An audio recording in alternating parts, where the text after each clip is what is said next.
bodies. It's a graveyard down here. Can he get the double? Yes, he does. Furhawk going for the triple kill to kick off the ALGS playoffs in London. He's going to be hitting some big Oh shots. my goodness, the damage. The Bravers are finally landing. Guard is going to win this game. Ascend will pick up the win. Oh, he's like, he punches him. Are you kidding? He's on main. It should work out. Peekaboo. Oh, it's going to the graveyard. He's going to go in and finish off the damage as well.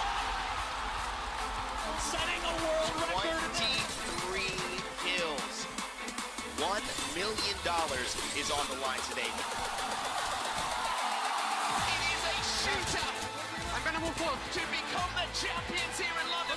Hurry! You want the money? You get the damage here. It comes. TSM up in the skies. House goes down with the headlights. London belongs to TSM.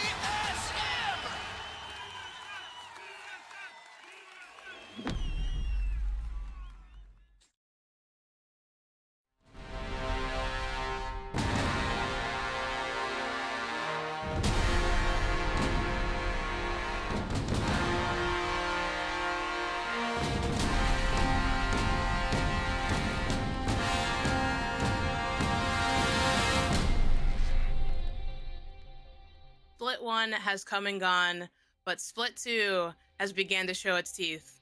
After a long and gruesome day yesterday, our contenders are more than eager for tonight's final.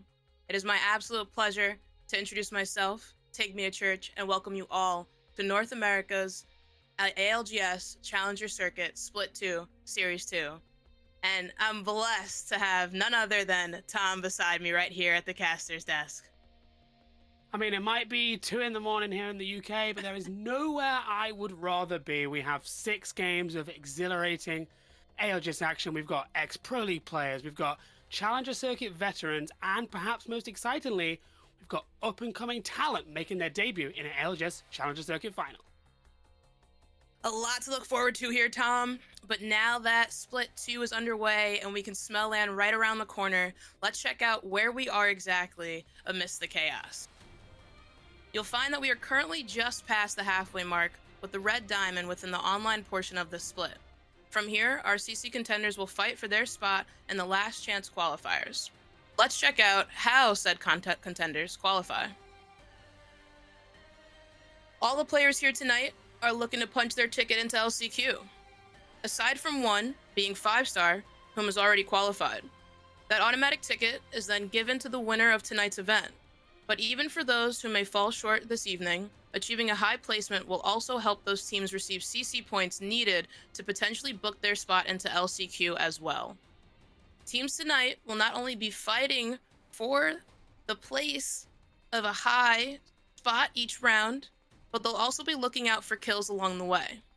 Of course, we have our ALGS point breakdown, but don't forget about the point per elimination here. Sometimes it can make all the difference, especially when it comes down to potentially having a map that your team performs better on. For those who perform best on Storm Point, you're in for some luck. In the first half of tonight's broadcast, we'll be starting off with Storm Point and then heading over to World's Edge to close it out. But now, Tom, I think it's time we share with the audience which teams have persevered and made it to the big stage tonight. Lucky enough for us, there are quite a few familiar faces here. Out of our returners, who are you most eager to see compete tonight? Well, tonight I've got my eyes on Ping Wingman, not only because the Wingman is, of course, a goated weapon, but because that team really does seem to have it all. They have Kuzma yesterday in the semifinals was on fire. 17 of their 30 kills across those 6 games were from his hands. And of course, our team has added Dig vibes over the between breaks between our splits from Casual Gaming. He performed very well in the last Challenger Circuit. And interestingly, they're one of the teams that are using Watson today, and they're landing Harvester and Cascades, 2 of the best early rotate spots on either map. So I think if they can play their game, they can get into center zone with those POIs, with that legend composition, we could see a really strong performance from them today. Definitely with that early rotation, having the ability to bunker down like that and get situated early on is crucial. Love to see that Dig vibes is still going here with Ping Wingman. For me, Tom, it's going to be Fury. making it into finals in our final series last split and then on to PLQs, a team that's rocked the NACC point leaderboard and just, you can tell, so eager to make the right moves to keep moving ahead. Standing strong and more confident than ever, Avexi, Silent, and Detox, they definitely look to take what they believe is theirs, and that's that ticket into LCQ. Although not placing where they would like to in PLQs, all members did surpass 2,000 damage, and Detox even had 3.1 thousand. Ended with 21 kills in total. But remember, again, our champs of series number 1 are also in this lobby. 5-star. Yeah, and I think that creates a really interesting situation because their spot is booked. So are they playing for practice? Are they playing to get better, to to just get some extra reps in, playing against teams that they may well face in the LCQ? Or could we see them, looking maybe to handcraft which teams are going to be there? Of course, with their spot already booked, why not land on a team that you don't want to see? Why not, maybe isolate players that you maybe have a bit of beef with from previous tournaments? There's no shortage of, banter, beef, and friendly rivalry in the Challenger Circuit. So I'm really interested to see how they approach today. And of course, we have a huge meta shift just around the corner. So how much practice can you get from today when there's such big changes happening, on Tuesday? Literally tomorrow, I guess. Reps and reps and more reps. But I do want to take note that going into Storm Point, the only team that has not claimed a POI as of yet is Finish Them All. And lucky enough for us, we are loading in and getting ready for this first match of the night. Tom, who do you think is going to have that standout performance right off the rip? Oh, I've already called on them, but Ping Wingman won their final game of the semifinals yesterday, and I think that when you come into a game of Apex Legends confident at any level, right? We've seen it in the Pro League, we've seen it at Challenger Circuits before. If you have that momentum, if you're getting on the front foot, if you're pushing, if you are going to be taking fights instead of letting the fights come to you, that stands you in great stead, especially on Storm Point. So if they can build on their momentum from the semifinals yesterday, we could see them make a great start to today's competition. That would be definitely something else.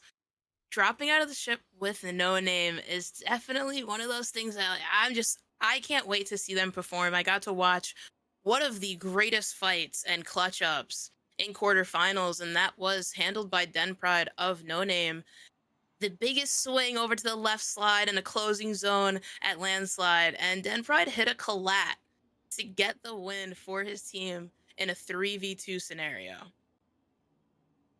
I'm just kind of taking in that dropship in competitive Apex. Kind of missed that. I used to have everybody dropping in. You forget, you forget all the little nuances that come with that. The POI draft system has really revolutionized the Pro League, but we have teams, at Down Beast that have hit the floor and are already looting way before we see some of our teams, on the other side of the map down on like Launchpad, be able to get their hands on a weapon, any ammo at all, like No Name flying in. Down Beast could well be on their rotate if they've jumped in the Trident before No Name have even put boots on the ground.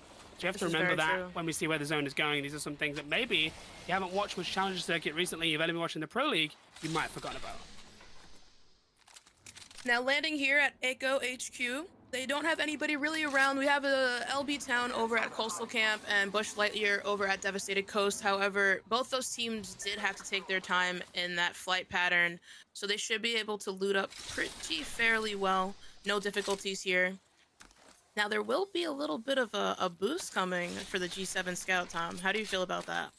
Yeah, I think it's much needed, to be honest. Have you picked up a G7 Scout this season? I haven't. You go, well, there's the budget repeater. Why would I pick that up? Right, the Scout, I like the Scout. I'm personally a bit of a Scout enjoyer, or at least I have been in the past. It's a nice weapon to use. The fire rate, I think, is a bit more forgiving than the repeater. So I'm glad it's getting a bit of love and attention. Honestly, it still doesn't really compete with the Sentinel, which is what everybody's kind of obsessed with at the moment. So maybe, my God. Yeah, will people be picking up the G7 Scout? I'm not sure, but clearly we do still have some dedicated G7 Scout users even before it gets that buff tomorrow. I mean, Gyozy clearly amping themselves up to be ready to shoot that gun when that update comes out, because they did actually skip right past the Sentinel, as you mentioned it.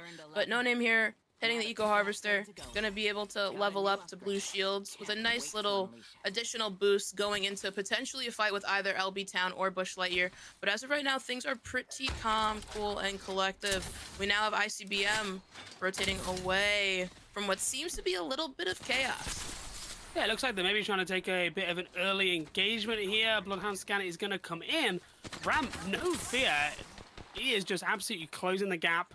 Isaac as well, choosing not to make that climb, making a slightly safer climb. We might be set to see our first fight of the day. Finish them all. Mac with the car putting in a lot of damage here, but they are in a little bit of a deficit. Wearing white shields, and Chris putting in work with that flatline there. A big bit of damage, but the team is going to drop down a little bit below. Not too many angles that they can utilize to peek, as there are multiple layers here. But Chris looking for that ego chow now, hearing the footsteps and right on the corner peak, but cannot come up with it. A Skynade now coming down from the heavens above, but Chris does recognize this. They do not have scan for another 4 seconds. They did get scan though, so they have the information. One going down now. Chris looking for the side sweep.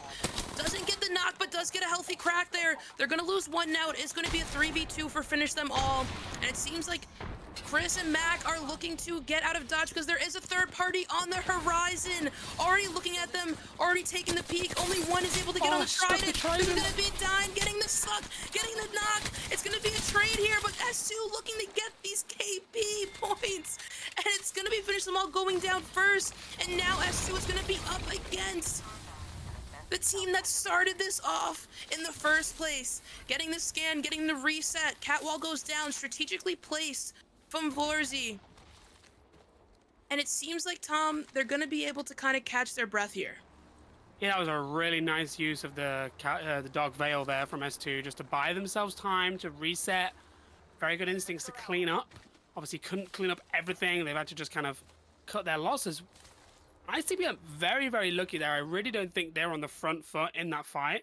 But weirdly, if they hadn't withdrawn, tried to get in that Trident, they may well have not been eliminated. It's almost a little bit too passive when they realized the third party was coming in there to jump on board with Pure, or maybe taking an engagement of their own. Pure now, unfortunately, having Vasi go down, who has been super clutch for this team, and Sang now is absolutely won. He's healthy. With members of their team going down, it's just incredibly unfortunate for the members of Pure, as Brown is looking to finish this off and get the full kill here, and that is going to be it for them. We're now down to 16 squads. Now, Pure did start over at Down Beast. So do we think they got caught up in the rotation here?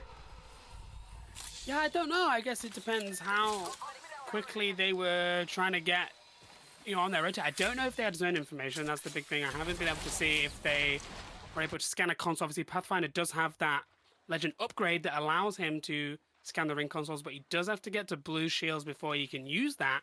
So it may well be that they were, plotting some sort of journey to gather maybe Evo Harvesters before they were going to hit a ring console and see where the zone is going. I'm not sure. But of course, they were one of the first teams to land, so they did have plenty of time. And like you pointed out, they weren't very far away from their initial job spot. It seems almost as if Don't Give also felt the fury of Brown in that altercation. They did drop over at Mills, but now we're over in the in-between of Wall.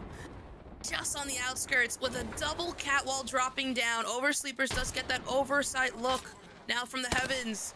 Trying to connect some shots with the Hemlock is Jinx, but not going to come up quite yet. With zone closing in, they have enough information to decide whether or not they want to hold them from this choke spot or continue to move in themselves. With the Ego Harvester just around the corner, Tom, it seems like the best play for them is to continue rotating in. Yeah, and there's so much aggression right now. Teams are really looking to take fights on rotate. As we jump on board here with ICBM, who are again going to be involved in another scrap. They've barely made it anywhere down south from Lightning Rod. And here they are now being gate-kept again. Already down to 16 teams. There is absolutely no first game nerves here. There is no passiveness. Everybody's out for blood today so far, Church. I have to say, the lobbies yesterday, watching and witnessing the time put in, I couldn't help but just get excited for tonight's showdown. These teams have been giving it their all for the past, what seems to be forever amount of time. I want to say 24 hours, but it more like it's a lot more time than that. But ICBM now trying to rotate away from harm's way. But it seems like a lot of teams here, Tom, have the information that they need to understand that Barometer is the place to be. Yeah, you can already see so many teams making their way to Barometer, getting themselves set up, getting themselves established. One of which is, of course, Ping Wingman on their central location of Cascade Falls, using that Watson, getting themselves set up. And they are in a a decent but not amazing spot in barometer. The zone slightly shifting here out to the west. Not sure if teams were quite anticipating that, and it may well be 5-star if they can take control of that tunnel filled with spiders. We're going to have a really premium spot as this zone starts to close, but teams like Status Quo, Rice, also in very strong positions as we head into the mid and late game stage. I mean, talk about the outskirts. We have S2, ICBM, Oversleepers, Trap, Don't Give, all still trying to rotate into this zone. And it seems that ICBM is already getting back to it. Wingman in hand for Ram, but they do lose one here. But in that sequence, they're able to take out GDK, but it seems there's another team just outside, waiting for their opportunity. With Heisey getting the res off, but Ram stuck outside. They're going to try and get healthy here, but remember, they still have a very healthy rotate to go. They're going to have to figure out a way to get out of this situation with the team trying to gatekeep them over on the Prowler's Den side. But it seems like they really kind of have a straight shot here to the water side of Barometer. But now, over at Cenote, we have the intricate of 5-star Matsu swinging in with the Prowler. Gonna lose Dark, gonna lose Mamba. It's now up to the 1v3 scenario of the Catalyst to try to clutch this up. And if anybody could, Tom, it's going to be 5-star, as they have the experience of going through the previous series and successfully doing so. With other teams just outside of Cenote, they're going to recognize that fight. And now, that gives 5-star the time to reset with just Dark left. Tom, it seems like they're going to get this off. Yeah, it looks like it, although I can see that there is somebody on the other side of the wall that will be pinging where that res is going off, which will allow teammates to shoot. But Mamba is going to protect from above, and okay, they have lost Dark Knight. They weren't able to get that reset, probably because they were called out by the enemy ping, but now they're back on the front foot. So important in these games. They have the opposition pinned inside. They have grenades to spare, and if as long as you don't eat your own ALGS too much, they may well be able to kill up here on these stairs. Oh, Big there's shots swing from right here. Oh my goodness, the swing by Mama to recognize that somebody's on the stairs due to that CAQ coming out. And the ability to place their own traps down prior to swinging in to get that intel. Metsu now looking for these shots from afar with the Sentinel. Gonna connect with one for a headshot, getting the damage that they need. And now they have that information to recognize that the team outside has purple shields. Bangalore smoke goes down. Arcs are now coming onto the door. It's more than likely this fight is not over just yet. They actually break the door down themselves, Tom, because they got sealed in. What a brilliant play. Wow, that is just so smart. That was great use of Catalyst throughout that whole engagement there. To use the wall to try and get the res off. Slightly unlucky that, you know, they had ops on the wrong side of the wall to ping where the res is going off. Great use of the ferrofluid to block that door, to be able to res on the door. Catalyst, such a flexible legend, so good at holding down spots and being aggressive. And now January is going to be left alone and trying to out-heal the zone, and maybe they can grab some banners, maybe they can get a reset, but looking pretty rough for them right now. The teams over at Barometer, they have a good bit of time here to really get set up. Status Quo, a team that we definitely know very well from the previous series, hunkered down in the central hub of Barometer. Not my favorite spot to hold down, but they are split holding the entirety of it, so they should be okay for the time being. Recognizing this zone, they understand that the team up at height is going to have to eventually rotate down, but they do have to be aware of the ground below, and that's going to be that underground tunnel that the other team is occupying. We do now have Jinx back involved. It's going to be Oversleepers taking a look, trying to see if they can get into this building, but it's not entirely necessary, Tom. So I think this is a phenomenal play here to move out and reposition themselves into a better position for this end zone and this upcoming final circle. Yeah, really, really good decision there by the Oversleepers to move on. Taking that engagement was only going to get you further by one of the several teams that are in Barometer, as everybody's now trying to adjust to the fact that this zone has pulled maybe slightly more, like we said earlier, to the west, as people were anticipating. You know, Vodari and Coders using their experience, using their calm, cool, collective heads to work out that you don't always have to take every engagement that comes your way, and sometimes backing up and taking a strong position for later is definitely the best policy. 5-star just got the reset, and Dark is now back. They are now fully stacked. Love that. And back in the power position that they had once before, but this time it's even better. Now they have that hill, that tiny little nook just besides purple slushies.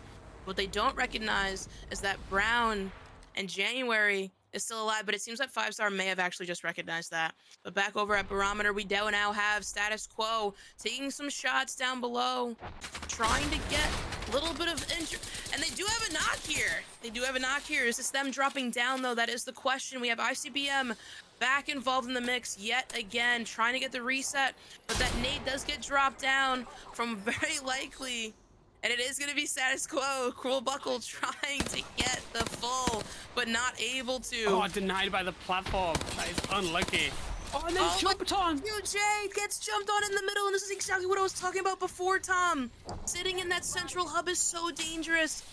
Because if you're not keeping an eye out on the ultimate height, you never know when they're swinging down. This is going to be Bush Lightyear flying in. Oh, but he falls down. And fall down, and now it's going to be only 2 up. And they do lose Fiddle, dude. It's now just... It's alright. And It's alright. I'm sure the Mirage decoys will save them. Don't worry. I mean, talk about chaos in this rotation between all the multi-platform layers and Bush Lightyear swinging on SQJ. They still managed to lose one. They're now going to be a duo. Unless they can recover this banner down low. Fury eliminated as well, but Trev fighting, holding this angle. As Mirage doing a phenomenal job, but Crumper going down now on the backside. And Trev is going to start to recognize that they are absolutely pinched and they're going to have to drop down low. Wow, that was just like a layer cake of misfortune and mayhem. I don't think I've ever seen... I'm putting that down. That was definitely a fight of all time. That was a Challenger Circuit fight of all still time. alive down low, Tom. After all of that, they get the reset. And they It truly is hang prime out time about. here in the Challenger Circuit. That is crazy. Wow. I mean, talk about the rotation they're going to have to make, though, from this down below layer here. They have safety for now, right? But it seems that even Ping Wingman, you know, they're involved in the mix now, too. Everybody has moved on and upwards. I mean, yeah, they were trapped in a pretty rough spot right in the edge of zone, and they've used all that chaos to establish themselves in a small spot here. But they're going to have to move again. They have invested a Watson pylon on this location. They put that down. Don't know if they have any ultic cells. So, they're going to have to work their way in bit by bit. But I have to say, looking at this end zone, I would not want to be a Watson team unless you can get into that trench. If they can establish themselves in that trench near the large rock that is just outside of the building, then you might be okay, but they have to get there. And that's going to prove difficult because they don't have that Catalyst Dark Veil to make the rotation. But here they go. They look like they're on their way. They're going to use the Bangalore smokes, and they're going to get something out of the care package. It looks like they got some really crucial Evo points there, as we see chaos unfolding on the edge of zone and Barometer. Goodness. Cruel Buckle putting in some work down below. Against S2, they are able to take out Dine. And now S2 going to try and rotate out. The cat wall is crucial here.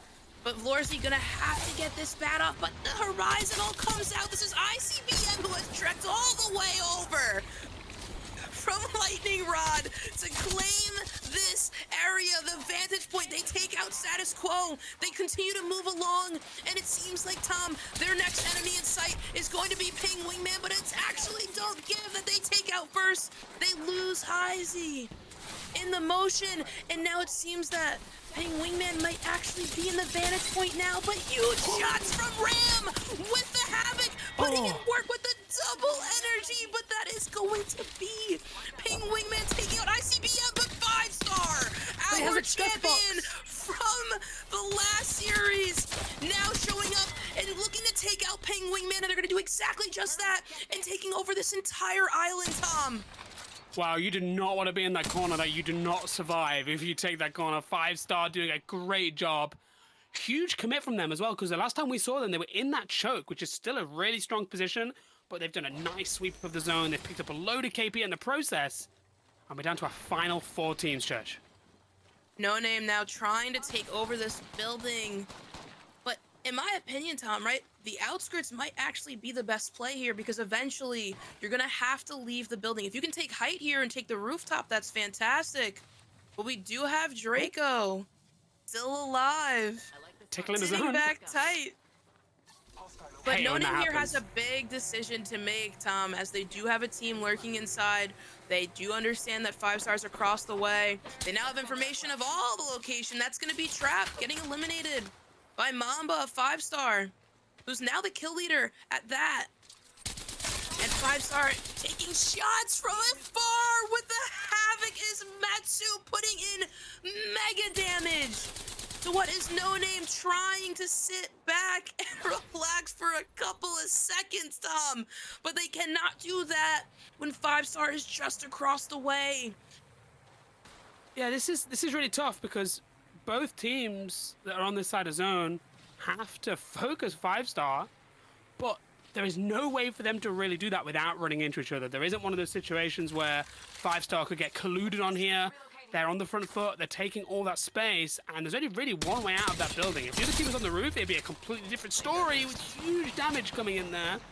And 5-star, they're not even gonna wait. They're just gonna take this fight. They're gonna get on the front to the foot. left with the Nemesis, but it's not gonna be enough. They're gonna go down. It's gonna be Goisy taking them out. But Pluto also takes out a member of what is No Name, and it seems that all teams are now fighting for the will to survive. 5-star down one, No Name down one, but our team inside relaxing and just taking shots is Purple Slushy, who seems to have the vantage point here. Dark Knight does get picked up and will now have the opportunity to set that bat off. No Name eliminated in that sequence, and it's gonna be Mamba with the vision from across, utilizing that cat wall with a little bit of a peek over, taking the time to fully reset. Is Dark Knight getting that med kit off, Tom? And here it comes down to Purple Slushy, who has taken the absolute time to assess the situation, acknowledge their vantage points, and take out No Name, while also allowing No Name to put 5-star in danger. The Lifeful Seiya taking some brilliant shots to Hemlock. Gold Mag, Wingman as their secondary. Looking into the cavern, but cannot come up with it. No Bangalore ult for Mav, and Mav's gonna take a good bit of damage here. They cannot afford to get cracked in this moment. They have to stay healthy. It is crucial because the second that someone goes down, He's going for it, it's making the over. push. And here it is, a swing for all swings to come. They don't get the knock. It's gonna be 2 down now for Purple Slushy, but it doesn't matter. Purple Slushy comes up with it and takes the win, clutching it up in the 1v1.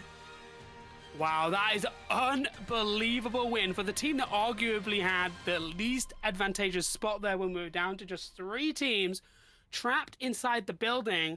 But 5-star almost got too aggressive. Maybe that's a little bit of what we talked about at the beginning. They're already qualified. The pressure is definitely not on them to the same degree as it is our other 19 teams in the lobby. They slightly overextended. They had to pull back to reset. They still got those kills. But in order to, survive and make that final 3v3, they had to give up some space. Purple Slushy, they took that space, they got on the front foot, and ultimately they're able to win the game as a result. Purple Slushy played that so well, talking about patience and just understanding what's in front of them, understanding what the circumstance is, when can we actually make this push out of the building, and using it to their advantage. Letting 5-star approach the way they did, not taking the shots too early, but rather allowing them the grace of getting a knock so that they could feel like they had the opportunity to push. And from there, they take a knock and they get somebody from No Name. I mean, taking out Yoisi from No Name is huge. Talking about taking a member out. Yeah, exactly. And I think what's really good is that Purple Slushy clearly have that killing instinct, that kill switch, right? It's very easy in those tense 3v3 engagements to say, oh, but if we wait, they won't have this rock to play anymore. Or, they've used their Bangalore ult, we still have ours. But what is, always best in Apex Legends, no matter what level you're playing at, is getting on the front foot. That huge push from Mav was clearly part of a coordinated effort to push from different angles, to push, to pinch, to apply that aggression. And ultimately, that caught 5-star off guard and was definitely what secured them the victory in that really intense final 3v3.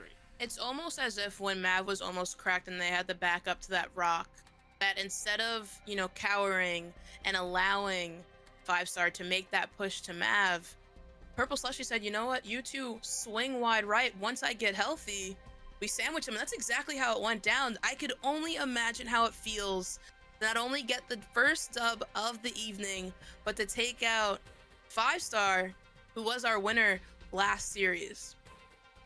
I mean, Tom, we've got a lot of game left, bud.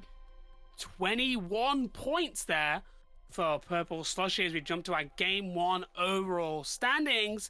But look, still a great result for 5-star. And actually, Ping Wingman must have picked up a lot of KP and Barometer, because we saw them die, not in the top 3, not in the top 4. They were one of the teams that died in the small rock corner, and they have 12 points to their name. It's just this was an unbelievable first match, and I cannot wait to see what is to come. But with that being said, we'll be right back after this short break.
Welcome back to Challenger Circuit Split 2 Series number 2.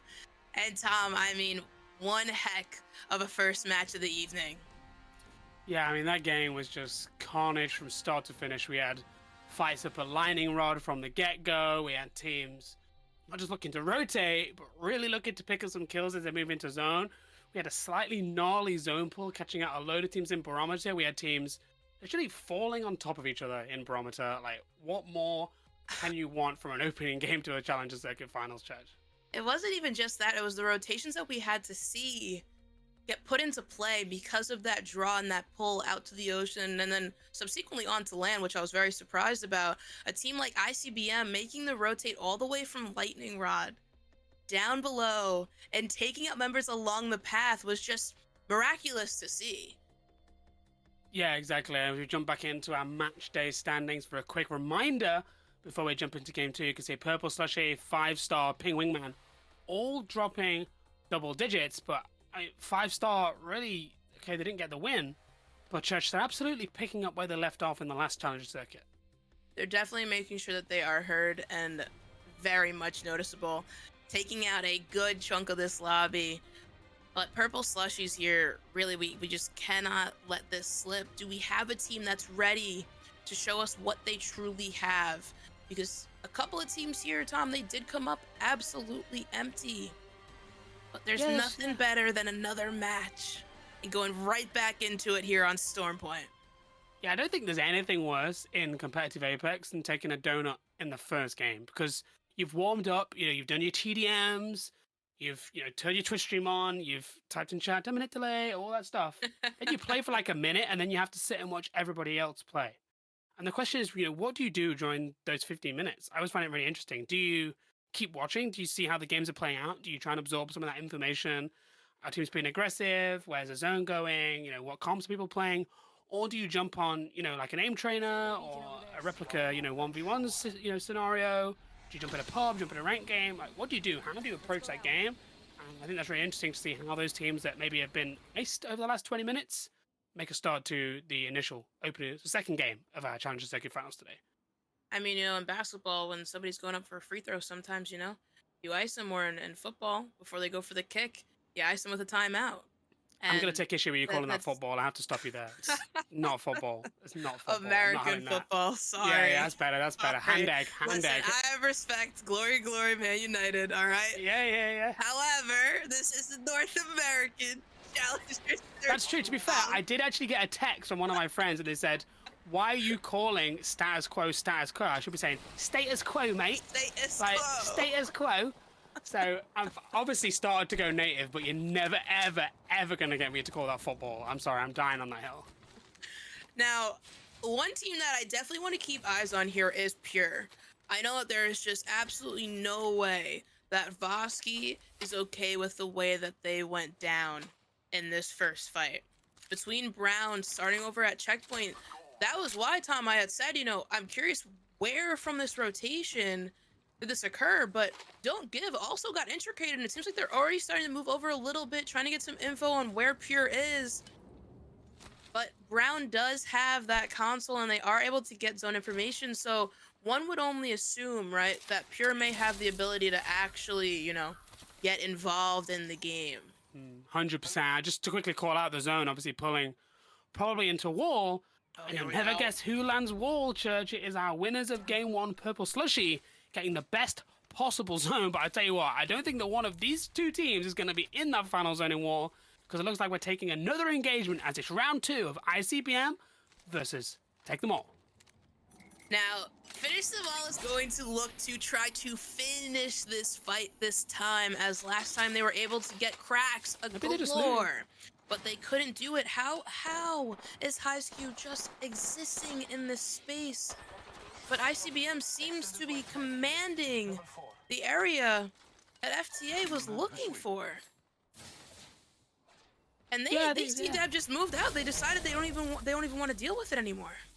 Yeah, fair play. I mean, Finish Them All. They were the only team that we talked about who hadn't called their drop spot. So I'm not sure if they were expecting to be pushed so early in Game 1. I don't know whether ICBM maybe took issue with them landing, too close. They're obviously trying to steal Thunderwatch, a little bit of what I guess has become lovingly known as lift. So I'm not sure how exactly that was going to play out, but clearly the second time, they've just decided to rotate away and get as far as possible, but they appear to have run into a little bit more trouble here. The issue with that strat is simply just the rotational points that now exist, and the ability to rotate between POI so efficiently. Trap is going to recognize FTA on this lurkabout. I wouldn't even really call it finding a drop spot. It seems like they're just kind of taking a tour around Storm Point, trying to figure out where they can drop next match. Doesn't even seem very purposeful. But Purple Slushies, they do have the end zone, but it seems that other teams are gathering that information now, and they're already being applied with some heavy pressure, with all members of the team having to pop Phoenix kits and cells to try to recuperate from whatever damage just came their way. And another headshot from afar coming from inside the wall. I'm so curious as to who is putting the pain on Purple Slushies. Now, I have to say, for Purple Slushy, I think they've got really fortunate here, because not only have they had the zone, but actually sometimes having the zone come to you actually isn't really what you're looking for, because it limits the opportunities you have to get your Evo shields up. But we can see, looking at the map, the minimap in the top left, that they did get one of those Evo harvesters spawn in their POI, which, looking at the fact they're on blues, they have been able to grab before other teams start to show up. So, very fortunate set of RNG there, but the question is, can they capitalize on the opportunity that the game has given them? Can they put lots of points on the board? Because with the way that team fights and just looks for engagement after engagement, they might not want to actually be in the zone at this point. They might prefer to build more of an edge game. So it'd be interesting to see how they adapt to being forced to play in the zone. Now, with their setup, they do have a catalyst over there, so they should be okay to really bunker down that building. And as you can see with Ping Wingman, they are able to bunker down with Watson, but how viable is it truly? With a little bit of windows here and there, I think out of all the buildings that they could hold down, this is probably one of the better ones. Yeah, I think so as well. I think that building has, like we saw, a good spot for the interceptor pylon to go on the stairs. There are a couple of safe spots, but ultimately Storm Point is tough to hold any buildings. There isn't really, they haven't discovered glass on Storm Point really. All the windows are wide open, just bars. And with everybody holding a Sentinel or a 30-30, you can take a lot of damage very quickly. But of course, that is counterbalanced by Watson having that shield regeneration from their pylon, which does help balance out your shield economy. So if Ping Wingman can make it towards the later stages and they can get their Evo shields maybe up to purple through damage, then they're going to be, chilling as we pull to that final circle. Now we have what I believe very well may be FTA sitting in the spider choke, getting absolutely pinched here by not only Trap House, but ICBM down below. Big nade. A lot of smoke coming out. Trap Draco now recognizing that there's another team in sight. Getting some beautiful shots out with the Volt. Now trying to lay the pain down with the Rampage, but not coming up with the knock. Getting shot in the back as well, because guess what, Tom? There's more than one team, and there's also spiders. So they're getting, picked apart piece by piece in multiple directions. But Trap now moving in for the kill, and that's going to be Jay taking down one member. Looking for another. It's going to be K that goes down.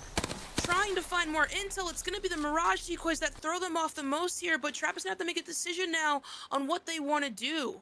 Do they want to continue pushing out or no? Because guess what? We do have Fiddle Dude outside, lurking about, also looking for kills of their own. They got a lot of energy here, and that's going to be Bush. That does lose one, unfortunately, but it seems like they're going to get the reset now. They're going to take out DJ.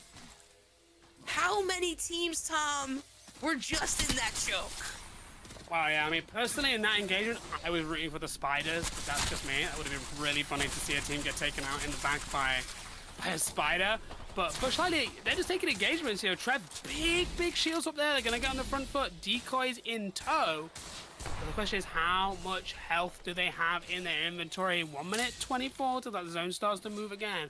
And they've got a long way to go if they want to get to wall, but big swing with the wingman. Going to pick up that kill without going down. And if they're quick, there you go, popping a make it. Really nice wipe on GDK from Bush Lightly there. Now, Goat did their very best to stay up for as long as possible, more than likely hoping to not go out 20th there. But it is going to be Bush Lightyear now, moving ahead, healing up with the evac tower, luckily enough. But Tom, we do have to take note.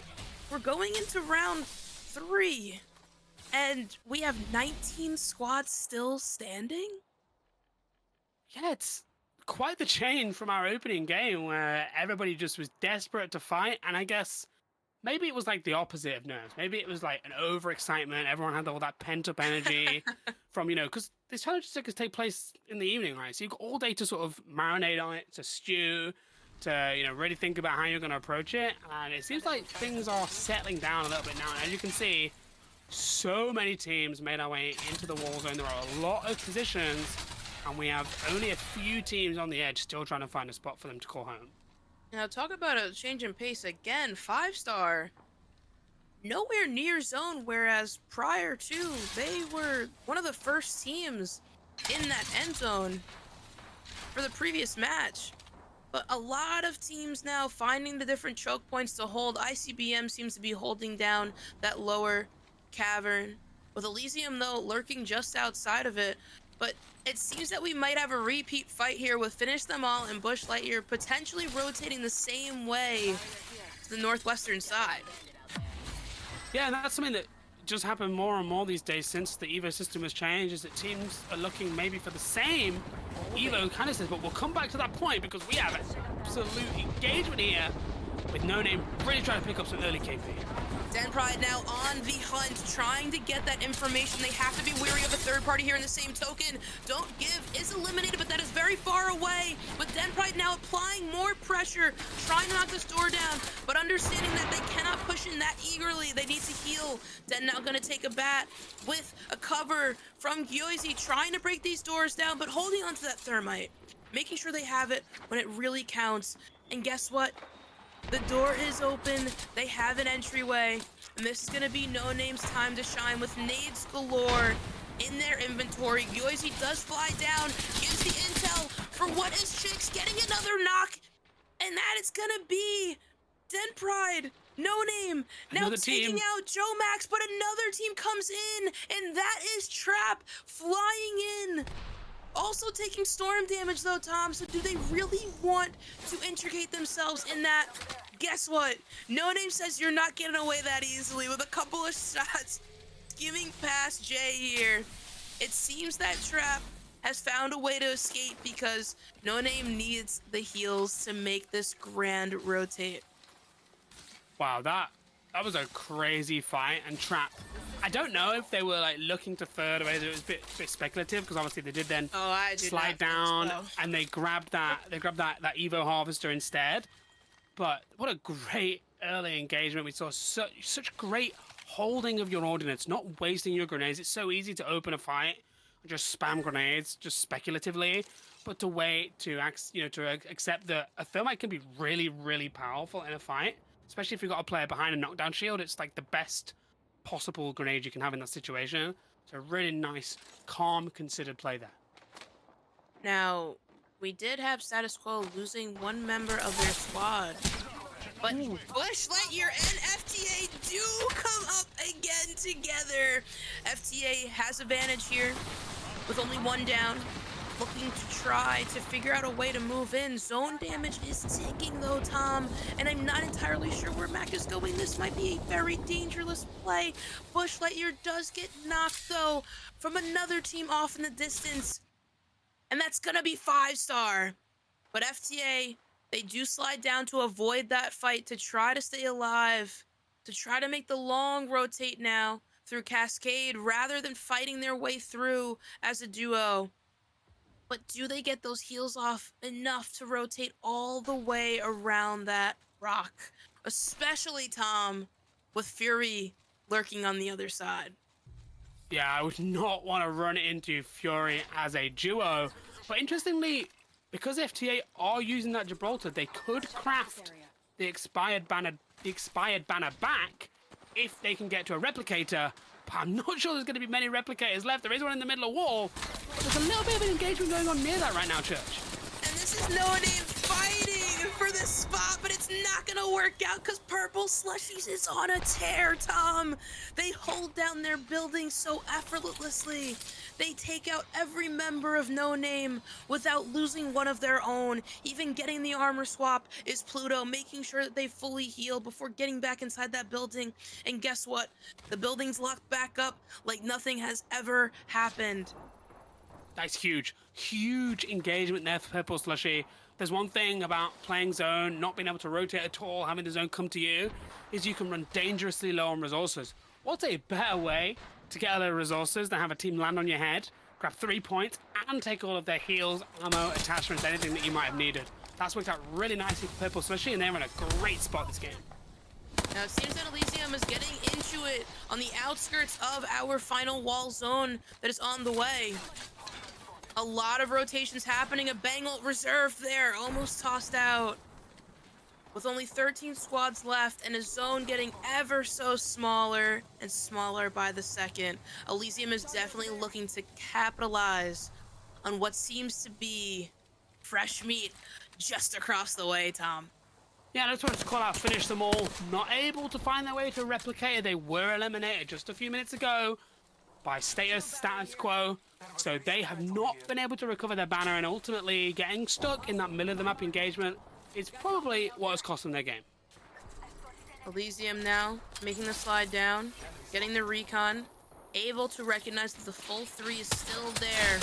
Not many angles to play, but Drez getting knocked from afar with the headlock from Mamba. This is 5-star.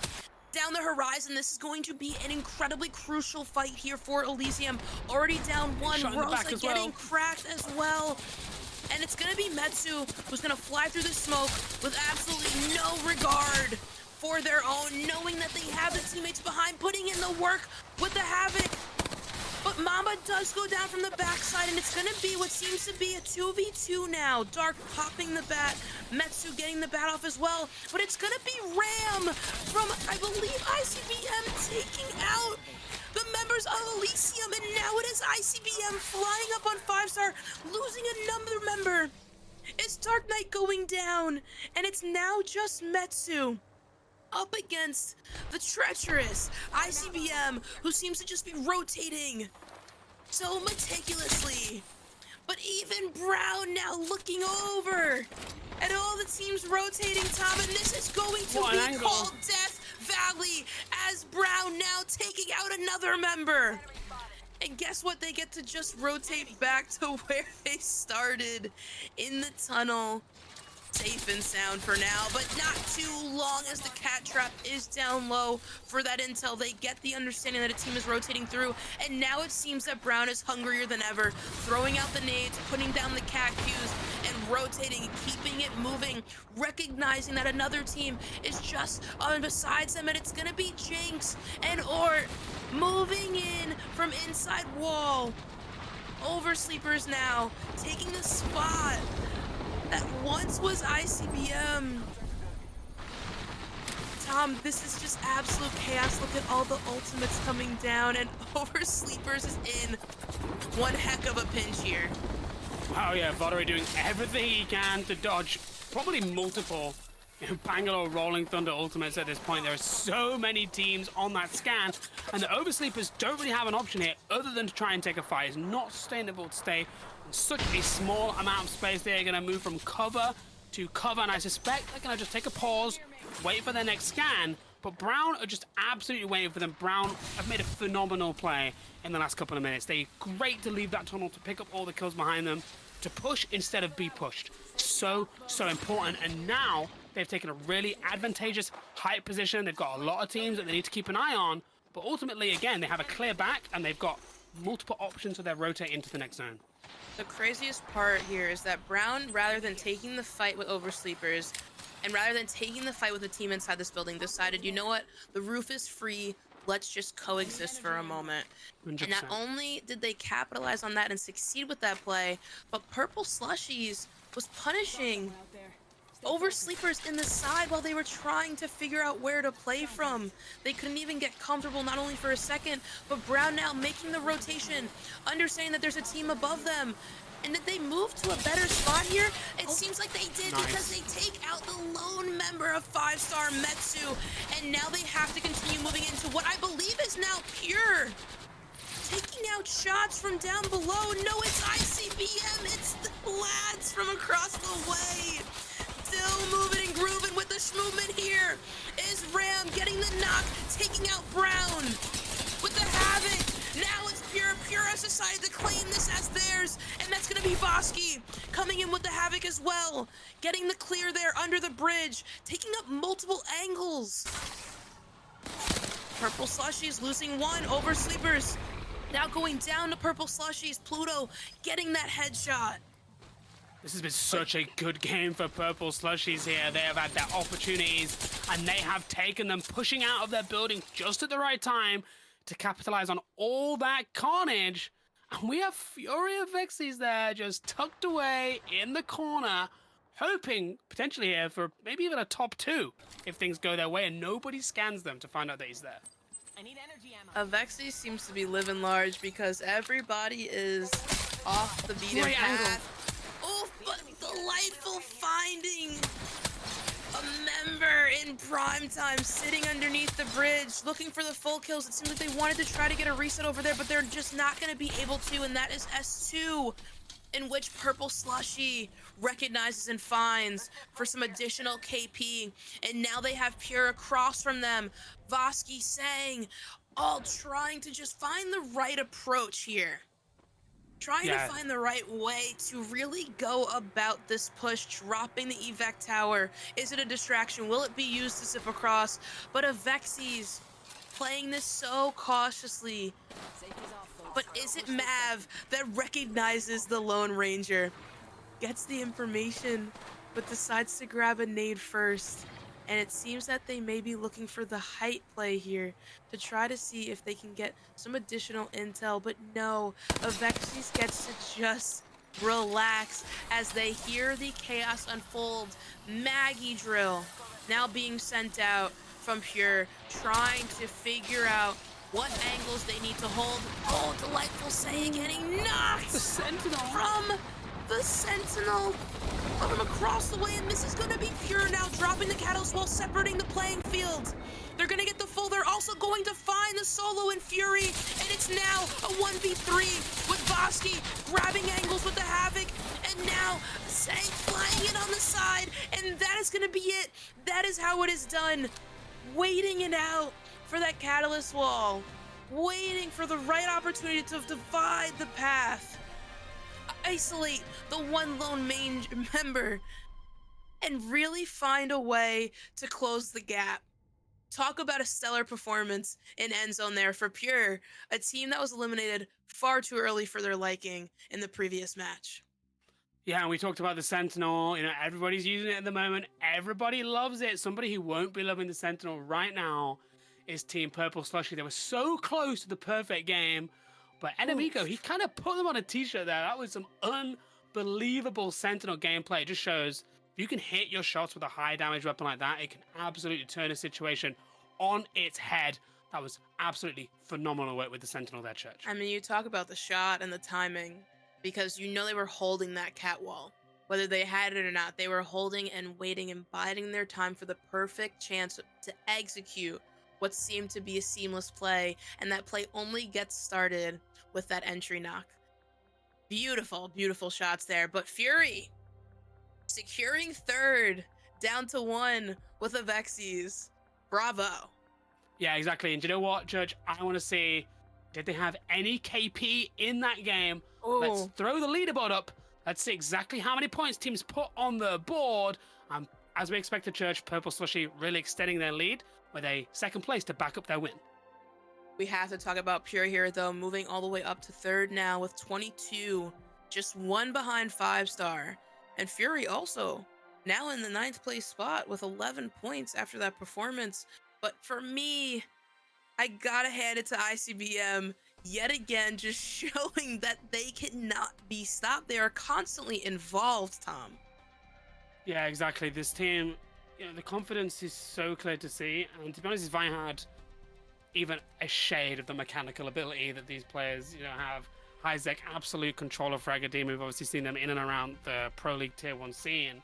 Huge ability to take fights and the confidence to do so. That is a dangerous combination. And while they're not winning games, they're not getting into those like exact final top 2 positions. If they keep racking up these consistent kill points every single game, they're going to be right up there at the end of the day-to-day, Church. Now, one team that I'm so eager to see find their groove is going to be Finish Them All, because the fights, Tom, that they have engaged in have not been bad per se. It's just simply that they don't have an understanding of where to actually land. And so you talk about claiming drop spots and utilizing that to your advantage. It seems like they're still trying to figure that part out. So as, you know, we head into our last match over on Stormpoint, will they be able to figure that out?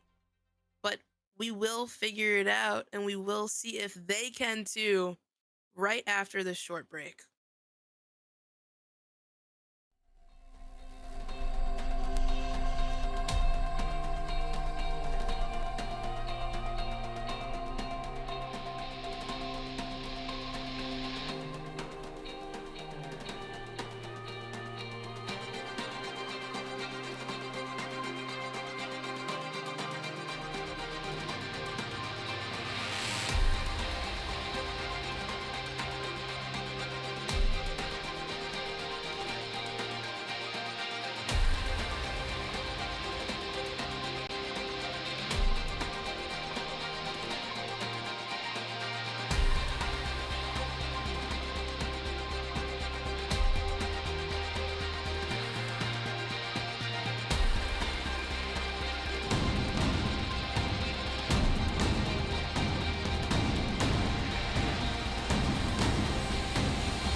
Welcome back, folks. I hope you guys are ready and eager to witness what will be our final match here on Stormpoint.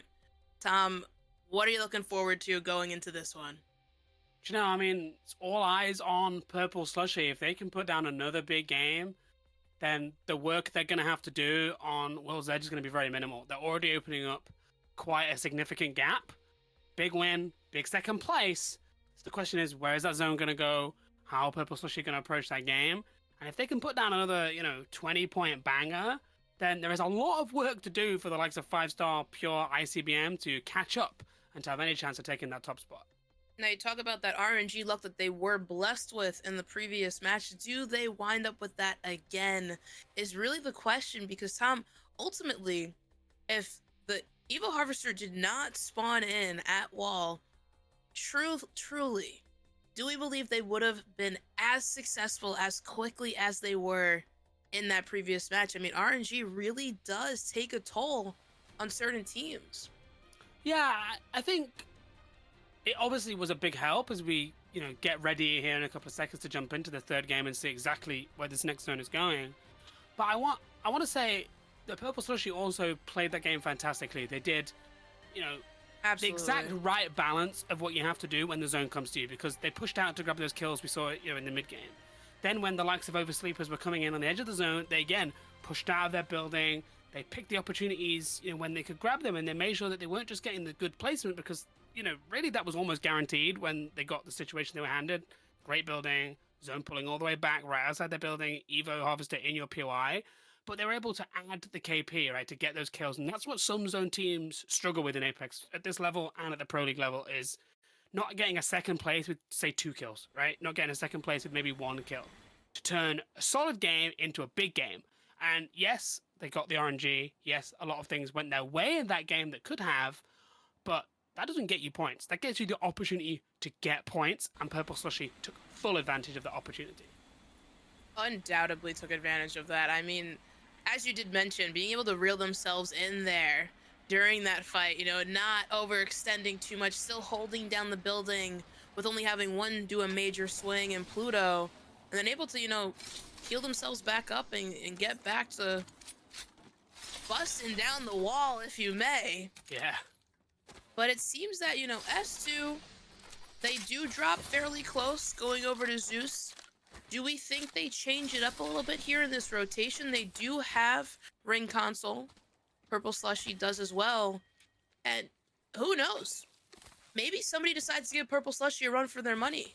Oversleepers extending quite a bit, taking a little bit of that extra loot right beneath wall as well. Yeah, and just look at this map where everybody's landed. We talked about finish them all, not knowing where to land, or they have found somewhere new. They're landing right in the middle of the map near Cascade Falls. I think it's called Lift in the Pro League draft system, I think. Really, really nice position in the center of the map, but not a lot of loot. But respect, honestly, for having the maturity and the awareness to change it up, to not get involved in some weird little ego battle with ICBM, because it just wasn't working for them. They aren't going to get a good game doing that. They've tried it. It hasn't worked. So it'll be interesting to see whether they have a better game now and take some of the pressure off what they have to do on World's Edge. Now it seems we may have 5-star lurking a little further closer to Barometer as a sole member. Ooh. Potentially looking Turn around. to Yeah, take a he's little turned. bit of info. And it may be, that's what it was. They're going for the Evo Harvester right over Respect, there. okay. Yeah, Love I mean, that play. You those need Evo the Harvesters, shield. they really make such a difference to how teams interact. It used to be, pre this Evo system, teams would have exact rotates. They've probably got a coach, if you're at the top level, that have planned out the exact path that they're going to take for a down beast zone from Cascades or whatever. But now teams have to think on their feet, right? They have to take risks. They have to take chances. They have to adapt their plan game on game based on where these canisters are spawning, because, of course, Evo is so important. I love that for competitive Apex Legends. This Evo system now is properly bedded in, and we're all really used to it. I think it's been an absolute win for Apex. No, Rice, we really haven't been able to see too much of them tonight, but this is a new team of members from different teams. Each member of Rice came from a different team during Split 1. Could say each grain. Set. Oh my goodness, Tom. Sorry. Don't hate me. The hockey's on, by the way. The hockey's on. Amazing. But I mean, I did get a chance to talk to Boomseye earlier today, and they did let me know, going into this mentally, they feel fit, they feel ready. So I'm excited here to see them potentially put on a show over at Barometer, where status quo was, lurking about not too long ago, and 5-star was definitely still taking a look-see. Yeah, exactly. Rice, natural ability, but they haven't quite reached a boil yet. There's a lot of work still left to do for them today. Currently, don't have a huge amount of points on the board, but we could definitely see something big out of them in this game as we jump on board with Fury. Back to a 3, fresh off that excellent ratting performance, and they're running into oversleepers right now. And we could see an early engagement here, Judge. So you're gonna be running into Oversleepers and Brown here, who somehow moved away from checkpoint, not recognizing that they were in end zone. And it's gonna be Oversleepers now, with Jinx almost going down, able to pop a bat now, trying to get angles, but do not forget that Pure is just outside the cusp. Starting over at down base, and this is gonna go down to Silent with that Havoc, trying to get through the crevices of the building, but not able to slip out. Jinx, though, finds a nice little spot, a nice little ditch to call home for the time being. And it seems that Fury may have awoken a beast in Pure, as it seems they have moved up and gathered some angles now. But Fury's still holding the height, still taking their time. Now outside of Mills, we have what is 5-star, who did leave Cenote to grab what seems to be yet another Evo Harvester. Talk about rotational awareness. Trying to find some shots here just outside of Cedo. Understanding that they are in ring, know that they have the time to play around. Taking some shots here and there, recognizing that another team is also taking shots from the Spider Choke. So it's not just them poking fights. And unfortunately, Tom, it seems that the rice did not come to a boil today. Yeah. Unlucky, maybe only made for sushi rolls at this point in time. But 5-star tantalizingly close to being triple purple so early in the game. Like you said, great rotational awareness.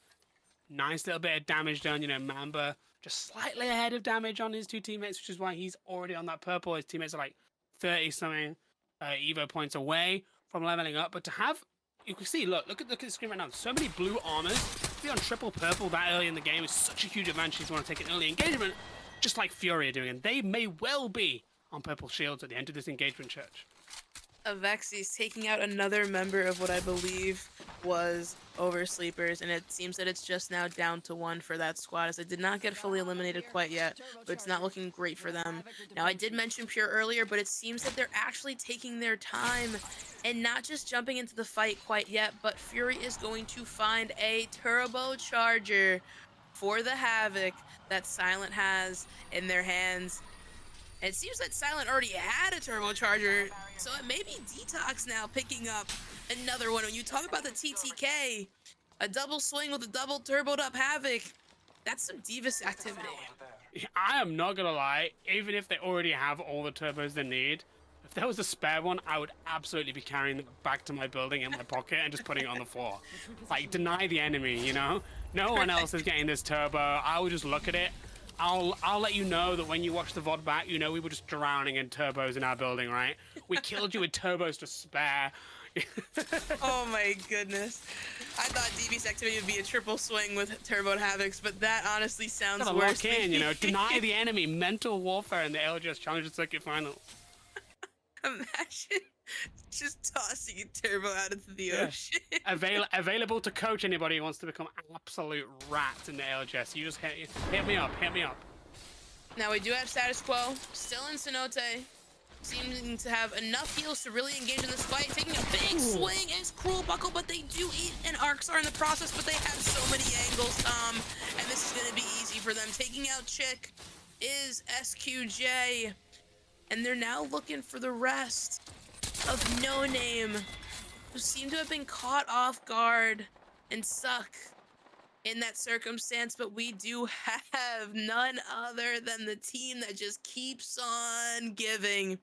ICBM holding the choke just outside of this end zone, making their way into what is the choke in between them and Fury. Yeah, to jump on board with House here as they are going to work their way down this hill. They have a lot of ground to cover to get to the next zone. They're going to get that Rolling Thunder down. And crucially, they're going to push beyond the enemy's Rolling Thunder. They are going to be forced back. But if they can take a bit more space, they might be able to avoid that ultimate entirely. Looks like there's some safe space here for Draco just on this cliffside. This is very interesting because they may take a right side swing. Now, Draco trying to find out where they are. They do recognize it now. However, with those smokes set up the way they were during the Rolling Thunder, they very well could have swung to the other side of that rock.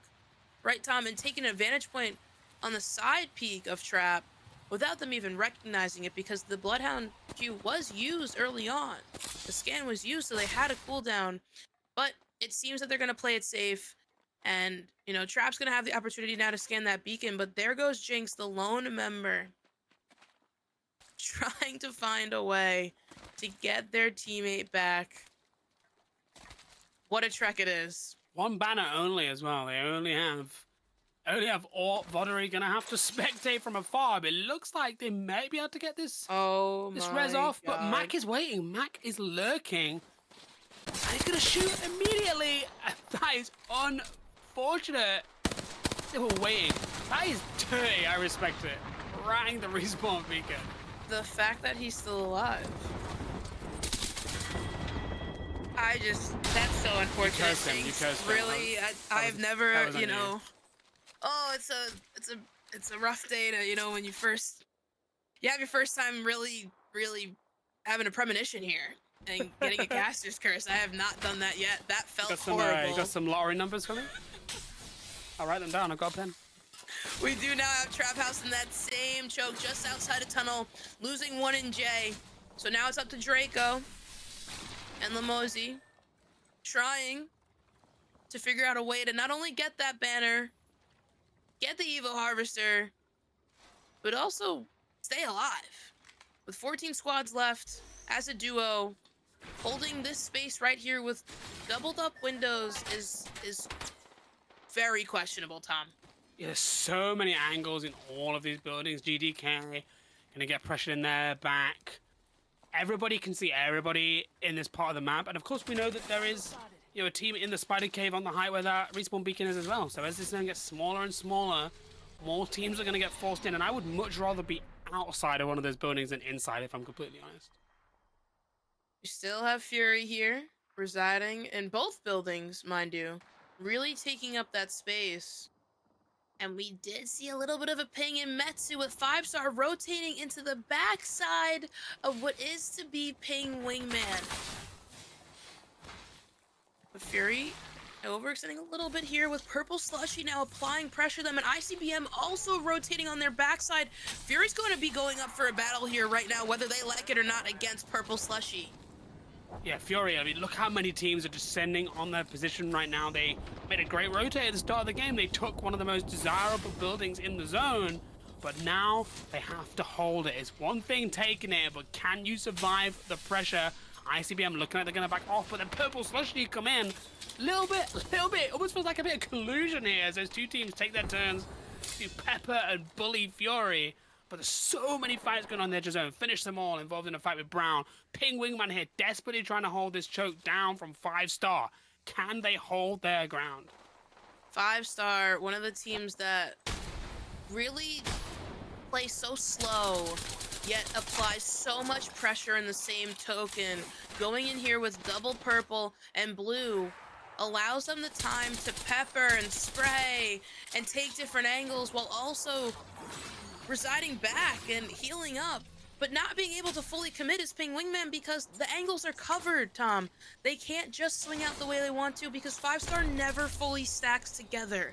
That is one thing that I have taken notice of this split and this series specifically, is that they never stack. It's always a different angle for somebody else, and Dark Knight here just laying it on from the angle above Mamba with the Hemlock, and now Mamba swinging it with the Gold Mag no Turbo Havoc, understanding the need to pre-charge and getting the entry knock is Metsu. Ding gets the knock on Mamba. We now have a 2v2 scenario, but the Havoc and the Hemlock cannot be stopped. It is 5-star cleaning up that choke and now gaining an absolute vantage point in what is becoming an end zone. And if they can hold their back, if they can keep their back clear, they're going to have a really, really clean walk. As we see ICBM taking the push on what we assume is Fury, trying to take one of these buildings that is exactly in the final zone, Church. Grenades are coming down, Bangalore Rolling Thunder coming down, and ICBM are really getting aggressive as they look to work their way through this building. Now, Fury is not going to allow ICBM to coexist with them here. That is just not something that they will do after holding this building down for so long. I would be so astonished to see them allow the coexisting, but they may not have to do anything at all as there's another team flying in the backside, and now it's DJ Killa with the shots from behind, taking down Ram, and it's ICBM absolutely pinched here between Ram from the opposite side and the other team on the outskirts, just applying additional pressure. And now ICBM is gonna have to cool the jets, Tom. They're gonna have to slow down the pace and really consider what to do. Detox with the EVA 8, we know they have the damage output, they know they can get it done. But outside on the water is Status Quo fighting for their lives. Trying to get this done, the Hemlock just not able to get it off to reload the Havoc. They get it off! And that is gonna be finished, them all going down! Here comes Brown! But Brown now applying additional pressure! They find Cersei, they get the full kill for FTA, but now they're looking for that Lone Ranger underneath the bridge. Cruel Buckle is out of there, he's gone. Out. SQJ goes down, but Cruel Buckle says, no way, Jose. I'm gonna make sure we get these placement points. With the zone closing now. And there, 5-star finding him on the other side. Covering look at all that 5-star angles as usual. exactly like we mentioned, watching their back, keeping an eye on.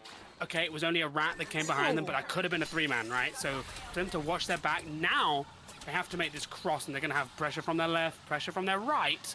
But if they can hit some big damage with the Sentinel, then the rotate might just well go all right. Now, Tom, I have a question for you. Have we seen Pure go down in the kill leaderboard here yet? I don't think so. Oh, he's just so go down. He just got absolutely eviscerated. Just absolutely decimated. Go. And another one. It comes just so naturally for Brown. Mid-Wolves trying to get the armor swap, but cannot get it done. It's gonna be purple slushies taking out Brown. But Tom, what I wanted to say before was that's Pure up top with the Sentinel and the Mackie drill. They have been sitting and biding time from their rotate, watching purple slushies go to town on the outside. And this is more than likely you're going to be 5-star sitting just outside of purple slushy. But Pluto, Thea, and Mav, I mean, Tom, you've got to be on cloud 9 right now playing like this. Another brilliant rip from Delightful Saya, getting the crack, grabbing some info. Red, purple, one more left behind. Wow, they really should do something about this Havoc, you know? Maybe they should nerf it or something. This gun is absolutely crazy. We are seeing some crazy sprays. I mean, I'm still mentally recovering from what Midwolf did. No one who can hit a shot like that should have mid in their name. That's actually a crime. But Purple Slushy taking space again, once again, getting on the front foot, getting involved. 5-star have also made that rotate all the way across. The Maggie Drill getting involved as well here. And it's going to go down, a little bit of an overextension. It's that Sentinel again from Enemigo. Enemigo just absolutely hitting the shots that are needed, but Mamba putting in work here and making Purple Slushy pay a little bit here and there. They have the opportunity to clutch this up. What? I mean, Mamba here just blowing my mind, utilizing the spam on the finisher to get through the doorway and also get the kill. Now gaining the gold res to be able to bring their teammate back to life and healthy. But Pluto recognizes it. Mamba doesn't get the knock. He doesn't get it off. And it's gonna be the double swing now for Purple Slushies. They have the knockdown. Mamba can play this so well, but Zone is on their backside. side, and that's going to be Mav securing the kills for them as they need that KP going in to World's Edge. Getting another is Mav with the turbocharger, dropping the Bangalore Rolling Thunder, looking to secure this additional KP as it is absolutely necessary, and they do just that, taking out Pure. They're now down to the wire, looking and trying to figure out where those kills can come from, and it is none other than S2 lurking about, waiting for the right time to swing. Do they know it's a duo, or do they think they're going into a 3v3 think so. They're getting on the front foot. Big shots from Lorzy trying to get it off, but it's gonna be the side swipe, and they can't get it done. It's gonna be Dine taking out one, but it doesn't matter because again, it was a 3v2 for S2, and they waited and bided that time to be able to shine and call themselves the winners of match number 3, our final go here on Storm Point for the night.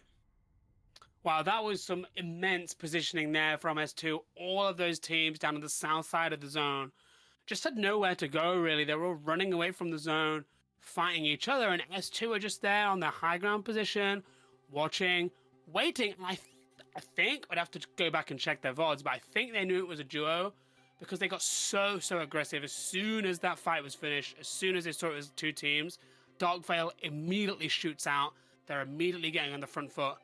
No time for Purple Slushy to revive, to reset, to get on the front foot themselves. But that is another top 2. We have a first, a second, and a second from Purple Slushy.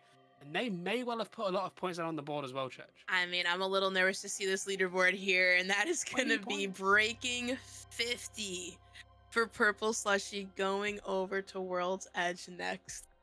With 5 stars sitting at 35, not too far below. Brown moving up to 32, and Pure now with 30 points. Wow, I mean, exactly what we were talking about, again, before the game.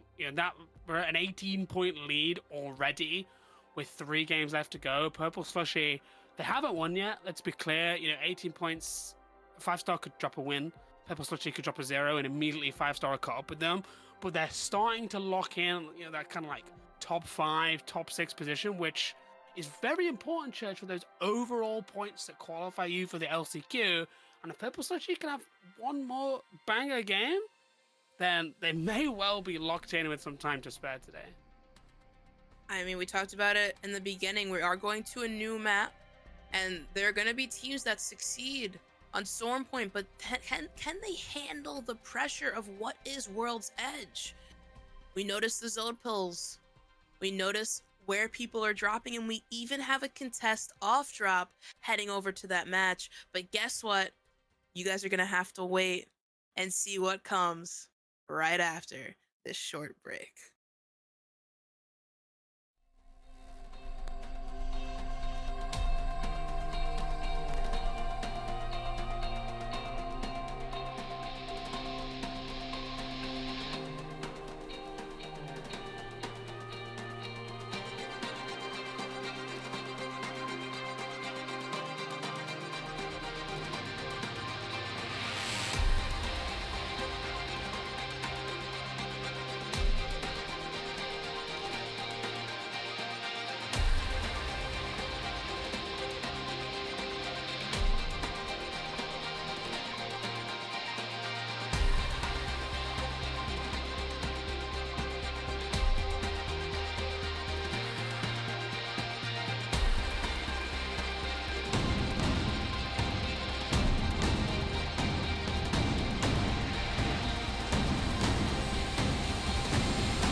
Welcome back and get ready. I hope you grabbed your popcorn because we're now headed over to World's Edge. And I know I made you all wait for the break, but listen, it was worth it because we have 3 contests on this map. Tom, let's talk about it.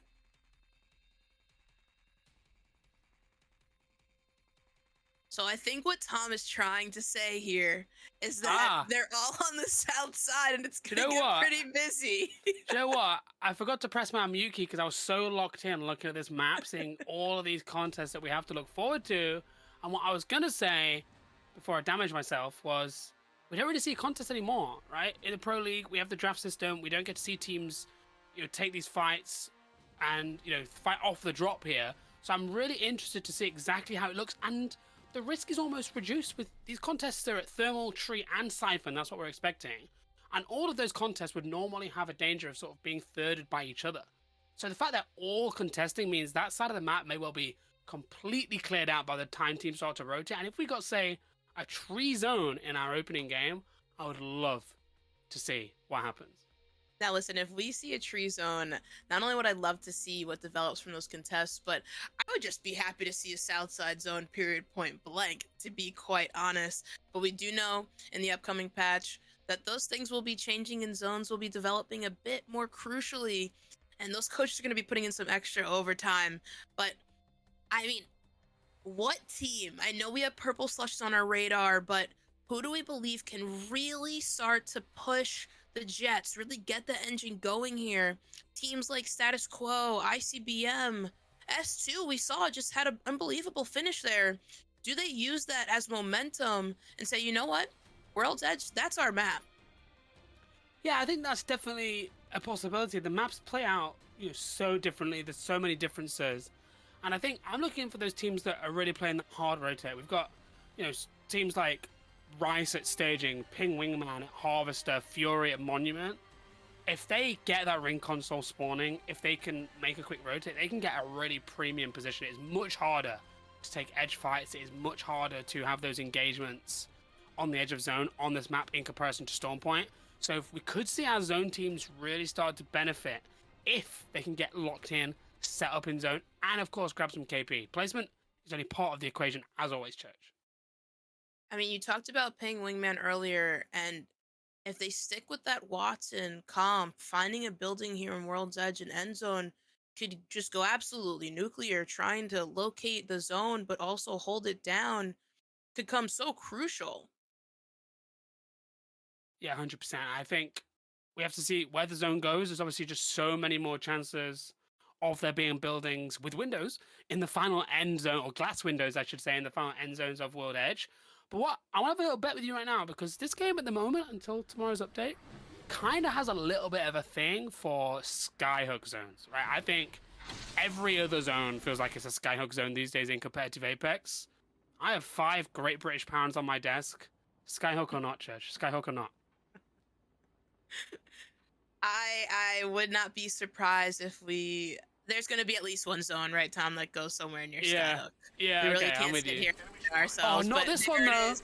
Right away, though, we are going to a northern side zone.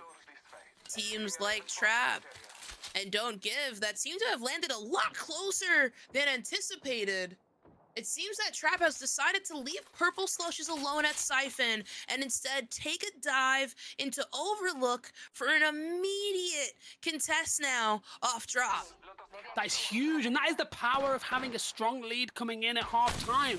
Purple Slushy, they don't need to worry about a contest. They have lots of points on the board, whereas Don't Give have been really, really struggling today. They are right down at the bottom there in the single digits, and they've clearly been seen as an easy target, but maybe they might just well prove this was not a smart decision as they look to get on the front foot. James Phillips with a great position up on the height. Now, taking the height advantage here is great because not only did they have that vantage sight, but they get the information they need to move in. And moving in is Shinny with the RE45 and James Fearless flying in saying, don't you dare try to stomp on our parade. They're going to come up with a huge contest up there. And also now having the ring console, Tom. But it is Rice who did try to rotate away from staging. and try to get a look over at Landslide, coming into contact with No Name, who has not performed as well as they would like thus far, but seems to do pretty well on World's Edge, saying, no way, not this time around. As they do have ring console as well, they're going to need to utilize that, and they're not going to allow another team to gain that information so easily. Yeah, just to point out, during that, we obviously talked about all those contests. We lost status quo during that early game while we were watching the fight in Overlook. We also lost LB Town at Landslide. So there are 3 teams out of the lobby so far, but there may well be a 4th as Oversleepers look to take an early engagement. Oversleepers now what believes to be against Brown, grabbing the Evil Harvester in the middle of this sequence. Brown did start over at Climatizer. They did lose one. It's going to be Jinx and M&K. As ORT does go down, and this is going to be Brown with Midwolves, who we did see outshine everyone not too long ago, coming in to solidify that kill on Ort. And now having that information, Tom, knowing that it's a 3v2, having the power slide of height, going into survey. Brown's not the type of team to let this go. They're going to now find different angles, find the height, get the crack, and it's going to be Midwolves that is way closer than comfort can allow. For Oversleepers, doing a roundabout around the cavern. But you get curious, is another key team gonna try to insert themselves here as well? But Brown could not care less about this right now as they make another swing from down below, still getting good shots. It's gonna be Midwolves taking out M&K, and now it's just down to 1 in Jinx, but Midwolves solidifies that as well, really stepping up to the plate here for their team. Yeah, that was a really, really nice engagement. Bush Lightyear here, gonna look to pull in, gonna look to try and take this engagement and clean up this fight. The dog bell's already been used, and they're gonna try and push and pick up these kills. Just like they are gonna have to be in the sights. They weren't able to get the res, and that's 1 player eliminated. Crump actually got the knock with a grenade from the heavens above on January, but it's going to be what seems to be a 2v2 now for Brown versus Bush Lightyear, but Fiddle Dude just getting absolutely torn apart on that climb up. It's gonna be Crump up top by themselves, trying to recover, but it's gonna be Midwolves again, flying down without a care in the world, letting it rip. And that is gonna be it though for Brown as Fiddle Dude cleans up Midwolves and doesn't allow him to continue shining with that shite briny havoc. Brown taken out now. Yeah. Moving over to No Name. We've got Try, who we have not seen a lot, but we have seen Purple Slushies quite a bit today. And we know what type of energy they bring. Not only the weapons, but the type that'll give you that oomph that you need to go on the prowl. Mav now seeking out that Lone Ranger crossing in the open field, but is this an overextension? Mav getting absolutely torched on the cross, thinking they had more space than they did. That allows them to continue doing the dodge. Move on that sector. Purple Slushies now gonna rein it in and realize, hey, we're doing a little too much. We gotta calm down. Yeah, again, really, really smart. Yeah, they've been spot on all day with finding the right balance of aggression. Really interesting to see. They've landed Siphon, they're uncontested, and they are going to set up an edge game here. They're obviously looking for fights, they're looking for engagements, they are not rotating to zone. And when you are playing just as well as Purple Sushi are today, as we see a huge nade there. I'm not surprised that they're looking to approach that way, as we see. Oh my goodness. No Name and Dempride putting in some big, big damage here in this guy now. Now, I mentioned it before, No Name plays on World's Edge so well. They hold better angles, in my opinion, on this map. Denpride getting the knock on Vasi. This is going to be Pure trying to find a way to recoup. But Denpride, understanding the magnitude of winning this and holding them out from Countdown, one would have to assume, Tom, that they're not going to overextend too far, but they're going to gather what they need and continue their way through Countdown to solidify another rotation. Yeah, just playing calm, just grabbing the KP that you can get, just taking what they can, and really looking to prioritize positioning. You know, positioning, having a great spot really is more impactful, I would say, on World's Edge and on Storm Point. As we see Purple Slushy, they've rotated all the way over into Overlook, and surprise! Here's Pluto. I mean, that is a jump scare, and a half, a havoc, and a prayer, and don't give, have taken themselves back to the lobby. Purple slushies are on an absolute tear right now. And Tom, I just don't know if they can be stopped. The approach is so calm, cool, and casual, but the finish is so fierce. But we do have DJ Killer, Goat, Look at and them, they're K going for now it again, look, they solidified don't with stop. purple, Tom. Purple shields, but purple slushy, they just do not care. Hold on. Looking 1 for to the 2 angles. wingman. 1 to 2 I was trying wingman. to ignore that. I didn't even want to bring that up, but the Sky Nade comes out from Delightful. Will it connect? It does not. They're now going to attempt to bully the Lone Ranger in the Rotunda. They pop Dog to get out of dodge quicker than ever. But it's going to be Matt from up top that's going to be taking some shots. But Pluto finding out that there's a lot of coverage up below. Yeah, Purple Slushy just relentless. Their pressure relentless. They take that fight and overlook, get the 3 KP, and they're immediately on the front foot. They're immediately looking for more engagement. 1 to 2 wingman karma coming in though, because Mav is going to get taken out and have Purple Slushy overplayed their hand here. They're in a pretty rough spot, and that Dark Veil has gone down. They're going to need to get Mav back on his feet as quickly as possible. A few warning shots there with the Havoc. Oh my And it's going to be Pluto last alive now. What can he do? Can he clutch up, or is he going to choose to about face and get away as the Dark Veil goes at just the wrong time? Very, very unfortunate, but at least we don't have to look at anybody using the 1 to 2 wingman anymore. Now we are I'm a over hater. I'm a landslide with hater. No Name dropping down from the heavens from that horizon lift. And it seems like Yoizi and Den Pride just cleaned up ICBM, taking out Kix, Ram, and Highest Q. They're gonna get the reset here, and they're gonna hold down Landslide before they make this rotation in. I want to talk about so much more, but Tom, the action just keeps providing itself as Elysium now takes a peek out from catch them out tunnel, looting. getting huge damage in on Yoizi. And guess what, Tom? Zone's coming in. They're gonna have to make a huge play here to stay up. Zarkai trying to hit that Senti shot, but it does not come up. It comes up empty. But Elysium gets the knock on Yoizi from the Rolling Thunder. And it seems like this might just be it for No Name with this charge rifle coming out. And the knuckle clusters, the unforgivable knuckle clusters, looking for the contact.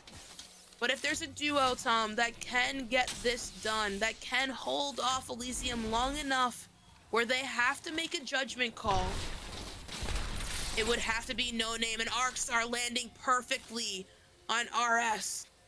Zarkai now trying to heal up, but how many heals does one have? They even get the reset on Goizi. No Name working effortlessly to hold the fort down.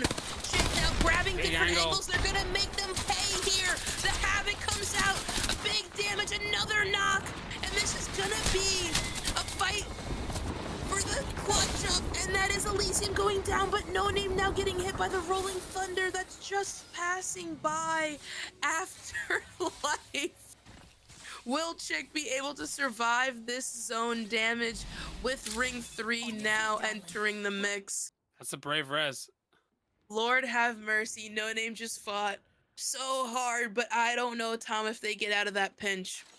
Yeah, that was a real war of attrition. I mean, neither team wanted to give it up. I don't know how much flesh meds those two teams had to combine right as their engagement really got into close quarters, because they were both definitely running out of time.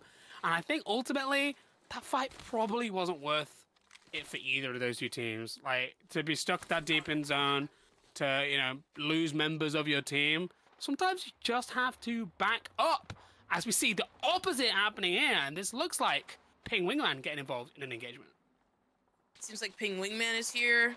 5 stars No here. longer here. They're Ping gone. Wingman does go down. That's gonna be Mamba taking out Dig Vibes, but finish them all looking to make a name for themselves here over at Clima, trying to find different angles.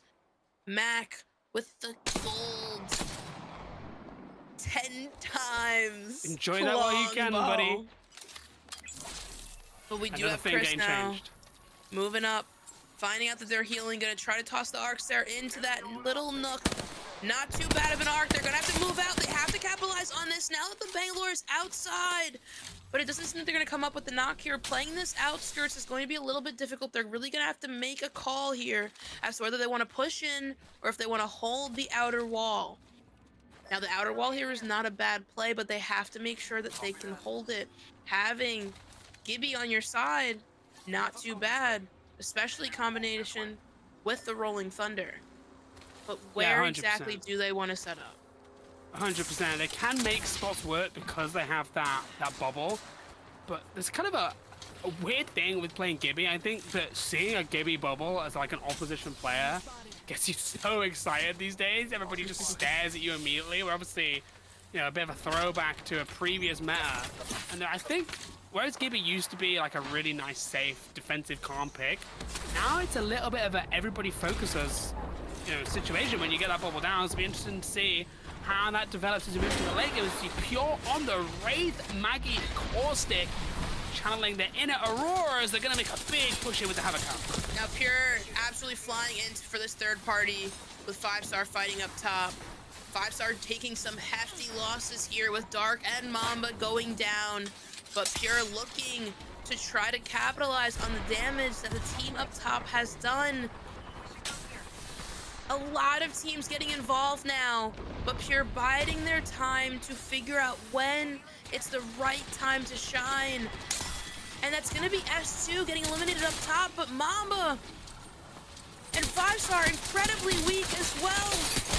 Big shots. 5-star going down to Sang. And the boys of Pure clutching up and moving in at the right time. It's gonna be FTA up top as well, surviving the third party, the fourth party.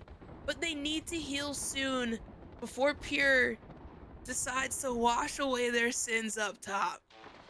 Wow, such a good engagement. I secretly don't tell anybody. I love that composition. The other thing I love is Havoc shots from Fury as they make light work of GDK here in this train car.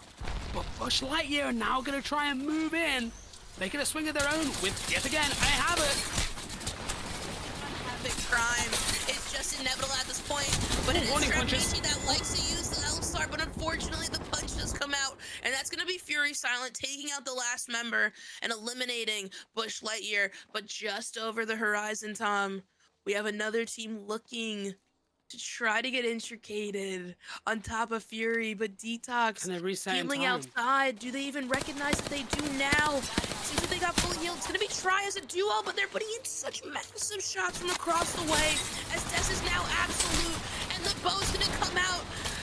Rather interesting call. It's gonna be Try though going down, but it's gonna be Avery's that goes down to the Rolling Thunder. Afterlife yet again. Bangalore punishing their enemies and even taking out a member for good in Fury. We are down to just 4 teams right now, Church. I don't even want to see the scrim quality score at the end of this game, because this is an aggressive... We love punching today. What is it with NH100? Just random throwing fists at thin air. Kind of respect it as 97 takes a little bit of duck in the corner, but Silent Hill is on their tail. Using that Bloodhound passive, sniffing out the trail. Now Ripper scan as well as they pull in. Looking for a top 3 finish here. Chasing solo, big shots. Nice, Silent top wants 3 that secure. KP, man. Silent Down wants to that 3 KP. teams. 3 teams right now. Now Fury. Notably my team to watch with Silent. Kill leader right now in this lobby. They're going to be pulling up to what is Pure and finish them all. But Finish Them All has moved up to high ground. And it's going to be Fury that's going to have to cop out here and sit back for a minute. They're going to have to reassess their plan, because I believe, Tom, they wanted to take that height vantage point. But recognizing where zone falls, they actually have so much space. Yeah, this is really tough, though, for Fury, because there's so little pressure on the other 2 teams in Climatizer that they're just going to be the center of attention. Everyone's just seen them pop that evac. Everyone's just seen them fly to behind those silos. And exactly as we're seeing, everybody's just going to stare at them as they make their way in. Because if they can take them out, then both teams are guaranteed themselves the top 2. I do have to commend FTA, though, for taking different angles here. You do have Chris all the way out to the left side there, really peeking and getting that information, especially as Bloodhound It's actually going to be Bangalore out on the outskirts, with Gibby and Blood still sitting up top. More than likely, Chris is staying here just to make sure they have that scan information on Pure to recognize when they go down, but a huge shot coming out from the fellows of Fury, trying to make sure people understand they're not messing around. Yeah, and the power of the Gibby arm shield, you can just tank a Sentinel shot, 88 damage, absorbing so much of that. You're only popping a cell instead of a battery. Finish them all. They've dropped right into line of sight of both teams. They have accidentally got themselves pinched here, Church, and they're going to need the bubble to get them out of danger. Talk about a clutch bubble drop, but it's going to go down at the worst possible time, and Pure rips the Maggie Ball from hell. It is sent, taking out Gibby, taking out Bangalore, taking out Blood. And now it is a 3v2 for Fury versus Pure, with Sang taking a big chunk of damage here, but Bosky getting the intro, and here it is, the cleanup for Pure, solidifying that win here on our first match on World's Edge. Wow, I mean, that composition is so dirty, but I absolutely love it. The Maggie, Wraith, Caustic, and we're just hitting a little bit of a kickflip on the way out. Fantastic zone for them, I think. They're able, fighting in buildings, and a great use of that Maggie Wrecking Ball there. The perfect counter to that Gibraltar Dome of Protection. You think you've got your bubble down, you think you're safe. Absolutely not. Goodbye, bubble. Hello, pain. Hello, zone. Fantastic game from Pure and a great way to win it. Talk about timing from Enemigo. I mean, the Maggie Ball could not have come at a better time for Pure to make their way out and punish FTA for even looking at Fury, essentially demanding respect and saying, you better watch your backside. But it was too late, and Pure cleans it up just like that. It's time to take a look at our standings. Oh my Wow. God. Up to second place. They are closing the gap on Purple Slushy, and I have to say, the way they're playing on World's Edge, Purple Slushy are going to be getting a little bit nervous at this point, I think, Church. They have to figure it out. There's moments where you take a fight and there's moments where it's just not worth it. They have to start maybe being a little bit more reserved in their energy and figuring out really where to capitalize on it rather than just running rampant. Of course, you're boosted with adrenaline, but that play over at Overlook almost seemed careless. They had zone, and they decided to go out of zone just to ego chow to wind up losing. And it's moments like that, Tom, where if they were still alive, who knows what could have happened in that end zone, being that they were an outside team on the edge. Yeah, 100%, and that's a little bit of the difference between our two maps. On Stormpoint, you get away with that sort of play a little bit more. There's a bit more space to play on the edge. There's a lot more open ground for you to take engagements. But on World's Edge, sometimes there's just too many teams in the vicinity. You just can't get away with being quite so aggressive. So perhaps we will see Purple Slushy will come down to earth with a bang, and they may well just rein it in a little bit as we head into our fifth game. A couple of teams that I do want to take a look at, though. No Name, picking up a good slew of KP there. Maybe this next match, they decide it's just not worth it. Let's move in. Let's get grooving. But guess what? We won't know what goes down in our fifth match until right after this short break.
Welcome back.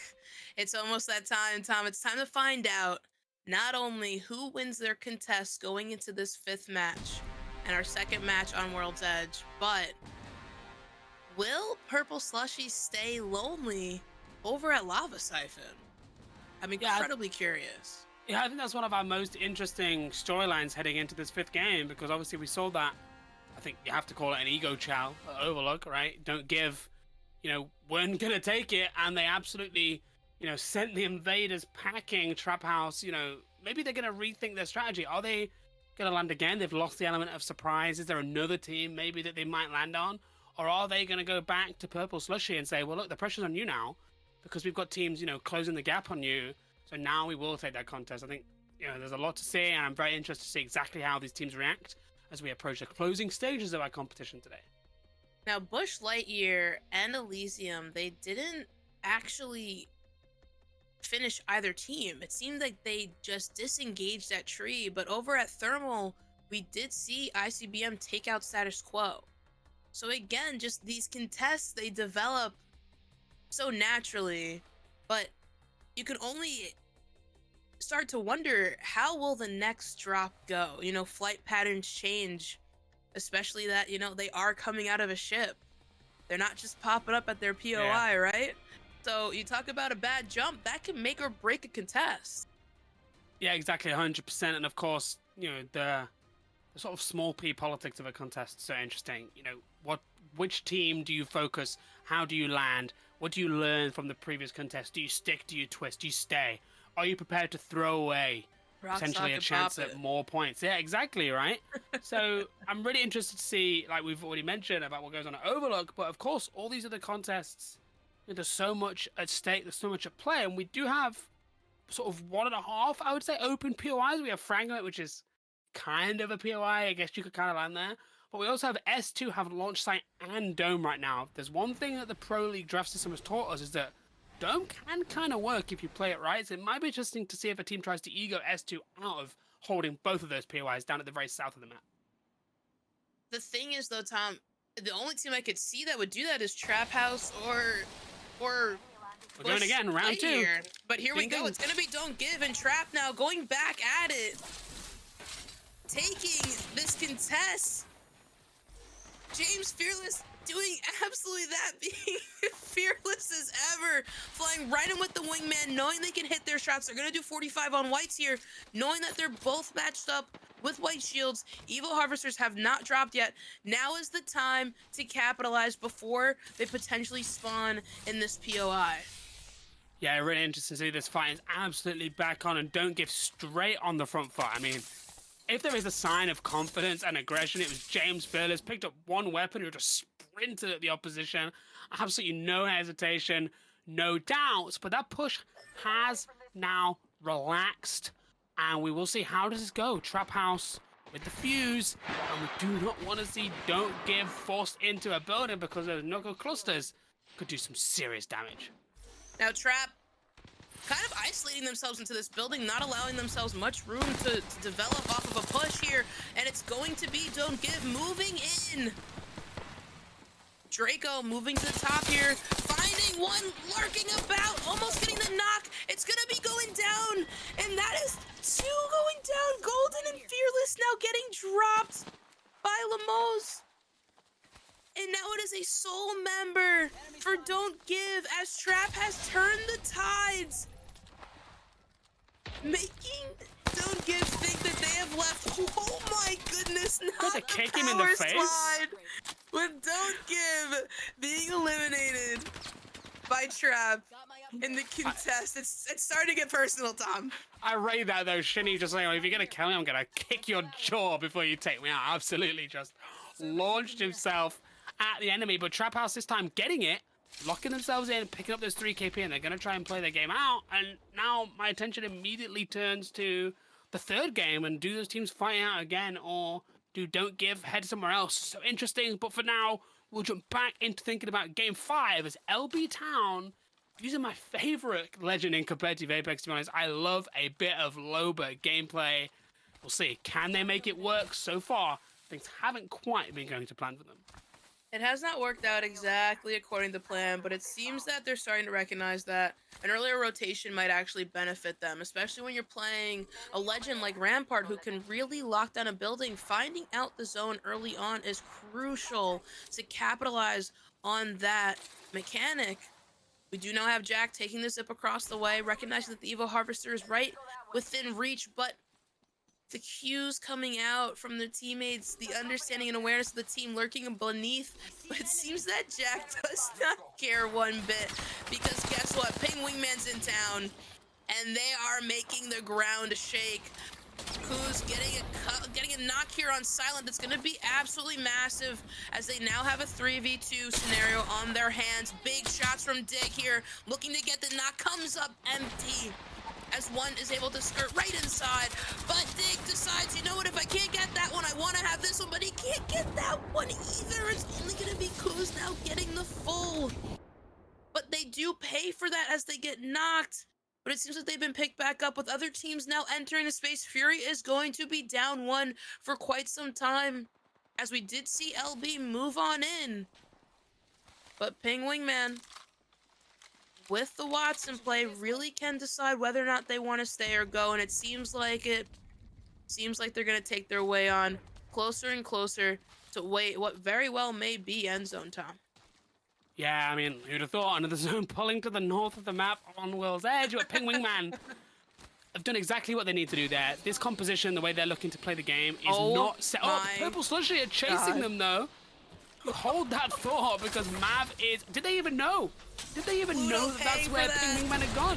I don't think so. Pluto absolutely won here, with Ping Wingman deciding to punish Purple Slushy. The arc does not do enough. I don't think that arc star went off, or if it did, we just did not hear it. Ping Wingman, though, seemingly getting out of a potentially horrendous situation. Purple Slushy now deciding, to move on upwards, but let's check it out. And unfortunately, Mav now running into another member. It just seems like they can't catch a break here, Tom. Yeah, they definitely did not mean to evac push onto Ping Wingman, I think. You could tell by the immediate panic dash run.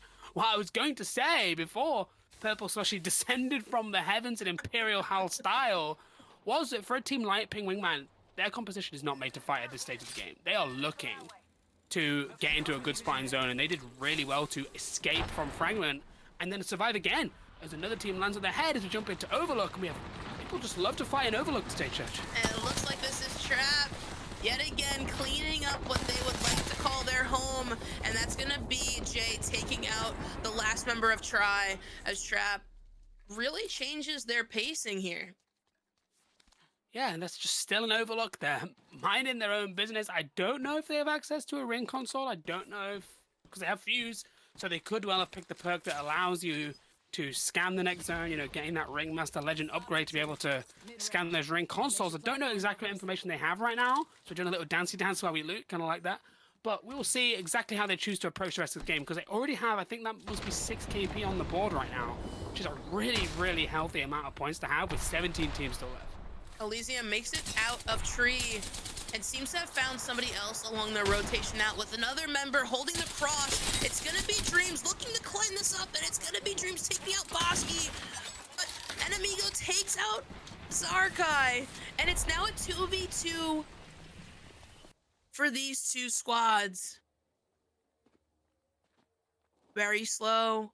Elysium now trying to heal up, and it seems that No Name wants to get involved. Dreams getting the reset for Elysium, but No Name, they do have that Fuse. Now they do have that Bangalore Rolling Thunder that they could toss down. Typically, Gloizy's gonna hold it until they absolutely need to use it, though, especially with Cheek playing Horizon and able to get the different angles and insight of information. But Cheek's gonna go down to Elysium. RSOA getting a huge knock for their team to be able to cross the bridge and settle down. But the only issue is that Ring is at their backside. They're going to have to move very soon, and it's going to be Goisy trying to get angles now at different spots. They get the scan off. It's massive here, Tom, as now Goisy tries to find different angles with this Havoc putting in work Switching over to Hemlock, Denpride getting the knock. Absolutely one. Sang gonna take out Yoizi from the side with the Sentinel. And also taking out Elysium. Wow. Finishing off those kills. Talk about a third party from afar. It's again the Sentinel. It's the Sentinel. Sentinel Oh is my so goodness. strong right now. It looks like No Name. They are going to get the res. And I think that Sang and Co were far enough away that they may well get a full reset before having to take on that fight. As the Fury have made their way into the Overlook kill zone. And they are going to try and apply some pressure here. Trap still residing in that cut. Silent is not going to allow them to just continue to exist here. Taking out one, they now know it's a 3v2. Having ton of loot to take and grab their hands on. It seems that Fury's going to want to clear their backside here. Just a little bit of looting. Nothing crazy. They are going into the zone with blues. They're going to want to try and grab this Evo Harvester as soon as they can. Purples for 2, blues for 1. But we do have a rotation with some lurking about. But somehow coming up free and clear as day as they rotate closer and closer into Epicenter, where the zone seems to be pulling and pulling and pulling. But Tom, for me, if I had to take a guess, I think the zone pulls to Oversleepers. I agree. I was thinking the exact same thing, and that may well be why 5-star look to be pressuring their position right now. If I'm looking at Oversleepers, you know, in a real tense engagement there, as 5-star really do take control of that position. We have the likes of Ping, Wingman, LB Town, that Loba team set up in strong positions as well. Some of our best and fastest rotating teams getting premium positions. But really, what decides this game may well come down to the Purple Sushi, Oversleepers, and 5-star engagement as we battle for the strongest position in this climatizer zone.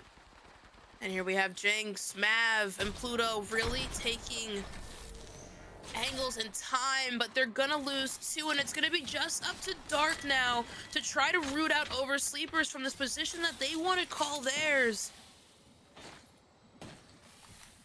Fighting time. Gold res. The gold knockdown now pulling out the res to give 5-star the amp up that they need. The scan comes out, the information's now there, but they don't have to push out just yet. They can grab that banner, look for a Moby, potentially set themselves back up in this building that they wanted initially. Because guess what? They're not going down the hill to pop this res off. But Oversleepers, Jinx, left in their lonesome, is going to have to just eat this loss here and play from afar and bide their time. Yeah, really nice discipline there, just to watch them wait. Maybe hoping to get the banner. Looked like they just got spotted at the end before we jumped on board to this huge fight in Fragment. It is all go as the zone gets ever smaller. Huge damage there by Ram to pick up a kill on Blawsy. And ICBM are on the prowl. ICBM ramming through the doors here and getting those kills that they need, but High's Q is gonna go down now. But it's okay, because Kix is sitting right there, taking out Diner. It's gonna be one last member, but now it's a 1v1. But Ram is able to clean it up, but do they get the reset now? S2 was one of their problems, but Zone is going to be another, as they have a hefty rotation to make with another team just lurking around the corner in Pure. A team that we know is hungry and eager for kills, especially from distance when your back's towards turned away from them. I mean, my God, just the push has me way too amped, Tom. Yeah, if there's somewhere you don't want to face Pure, it's with them sprinting at you with a Corsical, Maggie Wrecking Ball, and then a Wraith Portal to reset once they're done, absolutely folding you into a napkin. As ICBM gonna take some zone damage here, and it might all be over for Ram. Can't get the shield swap, but can make it into zone just about alive. But it looks like their time is up. ICBM going to be eliminated. We're approaching our top 10 teams at round 3 closing, and Pure also going down. Sang, Enemigo, and the zone is the killer of all. It does not discriminate. And No Name here looking to pick up even more kills as they potentially rack up a big game here, Church. No Name really doing everything in their power to have a statement game here. But we do have Fury now fighting for their lives, and it's going to be Detox going down to GOAT and DJ Killa, making their way down into Epicenter, trying to find more space to play with. They're going to toss down that Rolling Thunder to give them space as they get the reset on K. And it's going to be GDK making a statement here, and Purple Slushies, our top contender, eliminated a little early here, yet again going down in ninth. And it's going to be GDK now making a swing down low, a big slide with a no knock from DJ Killa. And this is going to be GDK versus No Name. Dead Pride goes down. And this is a massive swing here for GDK if they can clean this up in No Name. Nice damage. And get the solidified kill here before a third party enters the mix. And it's Rice watching just him win. sitting above, letting the pot simmer for their time to shine. GDK does lose one in K. But, I mean, one heck of a push here. There's another team across the way as well. Everybody is starting to look at this fight. It is LB Town. Still on blue shields, and this not gonna be able to survive with such little health. Light grabs the knock with the bow check. And LB Town gonna be forced to back up here. Jack with the Loba. Not gonna do much. You can have all the loot in the world, but without a teammate, you're gonna be forced to back away from this engagement. This zone has me clutching my pearls because what is going on? Another fight now gets started. It's going to be Jack now getting their own kill on the board. The hip fire from the third party comes out, and that's going to be GDK eliminated after going on an absolute tear throughout. Wow, that was so the center. fortunate.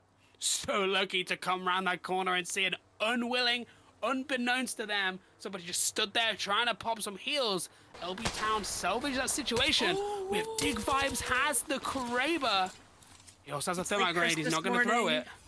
Dig Vibes loves the Kraber. This guy has the most faith in a Kraber. Though. They have the information. They know it's a 2v, and it doesn't matter because LB Town is going to be eliminated. Kuz does get that kill, so they get another one on the board now. And Ping Wingman, they're going to get set up, but just so everybody is aware, 5-star is lurking around the corner. But it seems that Dig is going to have that information because he gets a headshot there for 140. That bat just gets off for the Bloodhound around the corner. I know Dig was hoping that he got that shot off beforehand, but now having that information that a Kraber lurks about, the team ahead is probably going to play a little bit more conservatively. With Zone now pulling a little bit closer to Ping Wingman, they have some leisure way here. They can kind of, you know, hang out for a bit.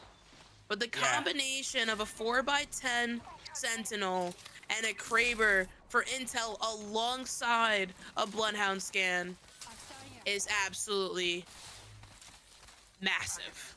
Yeah, I mean, I'm absolutely digging these vibes right now because the Kraber, the You were 4 waiting to for 10 Sentinel. Yeah, I was, let me cook. Ping Wingman found themselves in a really, really good position. They're just going to try and gather what resources they have because no attachments on that R301. So clearly, you know, some room for improvement on their loadouts here. But I was saying, I've never known a player to have more faith in the Kraber than Dig Vibes. He loves a Kraber hipfire. He loves a Kraber clip on Twitter. And if Ping Wingman are going to win this game, he's going to have to hit a couple more because they still have some room to work their way into the zone. And it looks like they're struggling to choose between their left or their right options here. Now 5-star is cleaning it up for them on the top side, but Dig's gonna connect again on what seems to be 5-star, who's trying to move in on the prowl. Here they go. We They're do chosen. now have Kuz taking their choice, deciding to push the team that they did get that shot off on, but the Bangalore Rolling Thunder is going to come in because 5-star's not stuck gonna on the let rock. them just kind of slide on in. And that is going to be actually Rice. But they Kraber are shot again. pestering, but Dig connects now on 5-star. But these Kraber shots don't mean a thing if you cannot capitalize on them, Tom. They're great shots, never mind that. But until they can capitalize on actually taking away a member from the opposing team, they might as well be wasted shots. Yeah, 1,000 damage, no KP yet for Dig Vibes. He is running low on ammo, and Ping Wingman are running low on time. They have their backs to zone, and there is only 2 other teams. Kuzme going to take a lot of damage.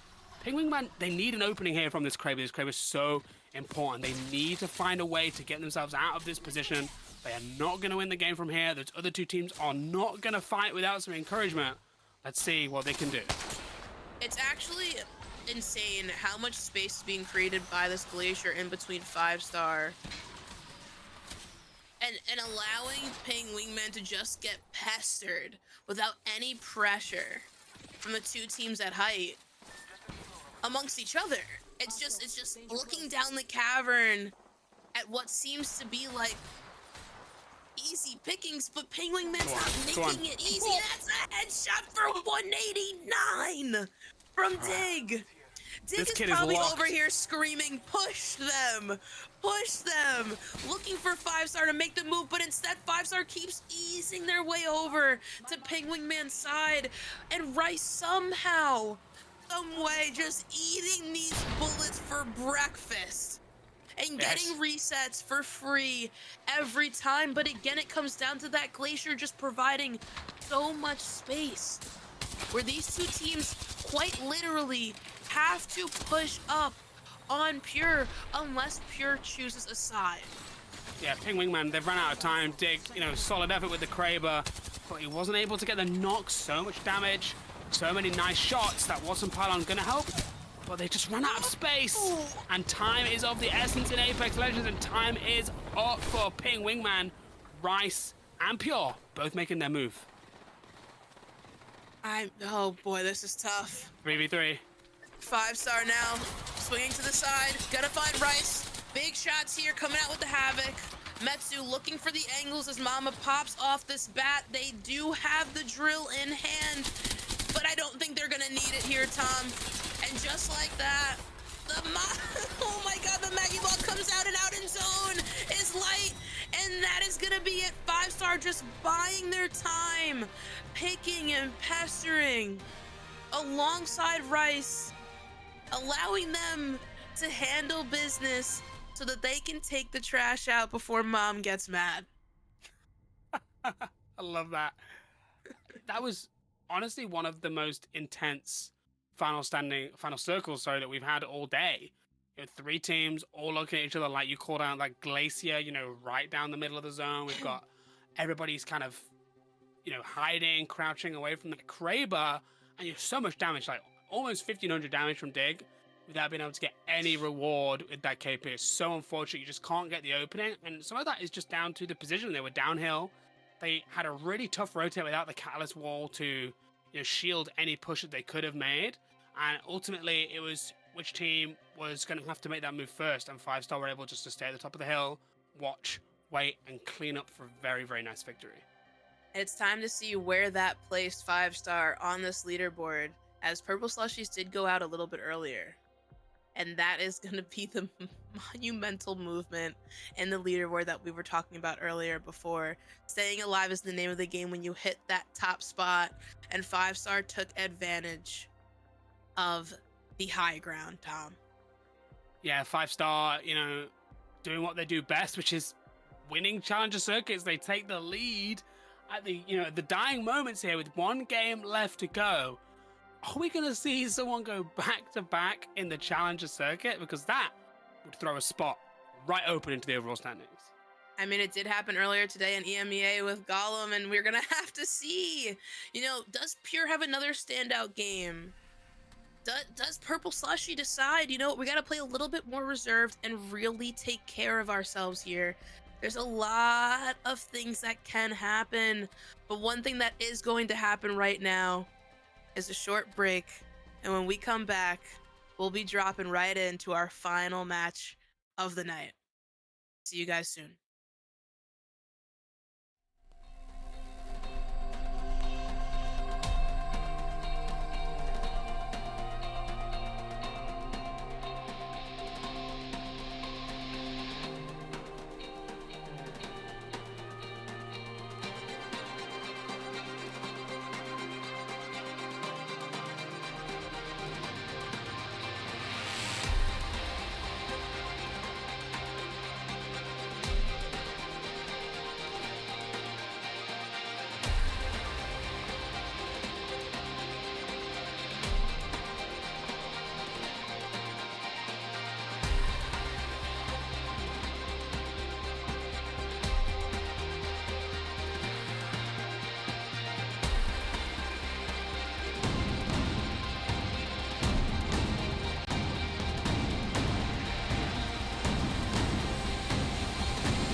Talk about a leaderboard that needs to be discussed. 5-star, not only bumping up to first place, moving Purple Slushy down, but potentially running it back to back in CC sets here in Split 2 as champions. Who do you think has the biggest advantage here, Tom, to dethrone the crown? Yeah, it's a tough one. Purple Slushy, obviously made such a good start to the competition today on Storm Point. They were excellent, but they faltered, and now those doubts start to creep in, right? You think, well, we were in, such a good position. How have we thrown this away? And the question is their mental resilience strong enough that they can, bounce back, dust off these difficult games they've had on World's Edge so far, and then, try and stage a comeback? Because they are clearly, mathematically, just in the best position to dethrone 5-star, but the likes of Pure, maybe even Brown, also in with a outside opportunity to do so as well. It's gonna take a lot here, but the one thing is just the tendency to have a great fight and then decide to just go straight into the next one. And I think that these teams here that are just sitting right below 5-star, that have the absolute opportunity to secure a position in LCQ, they just need to remind themselves that pacing matters. Understanding the momentum that you have and controlling that energy and releasing it where it really can be capitalized on is huge. We have had some teams that have had some standout games and some standout matches, like Brown, Pure, and Purple Slushy. Maybe even Pure decides to go crazy this time around, Tom. Yeah, it's true. And of course, Apex Legends, we've seen 20, 30-point games in competitive Apex, more and more commonly as the meta has become more and more aggressive. So don't count anybody out. And of course, regardless of who wins today, every team is still fighting for those all-important CC points for the overall standings as well. Every place you place higher, you get more points. If you're the likes of Try, Don't Give, Bush, LB Town, if you can have a good game, okay, you're not going to win. You have to accept that. Mathematically, you cannot catch up to the likes of, 5-star Purple Slushy, but you can get important points that could ultimately make the difference at the end of the split between being in LCQ and watching it at home. And now I'm curious, Tom, if one of those teams that's looking for those points runs into 5-star a little bit earlier than usual. We do have Bush Lightyear landing in Sky East, just next door to 5-star, with Pure, who's eager to try to take that first spot, landing not too far from Trials over at Fisher. Do they make a power play to try to, take what is theirs, take that ticket early on?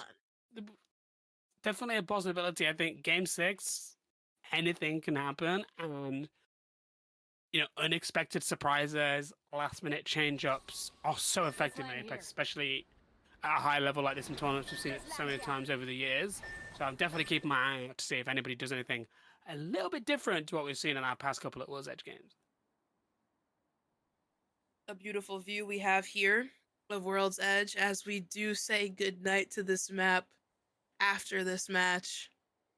I mean, talk about the view, but will the zone pull on this side of the cavern or over on the south side?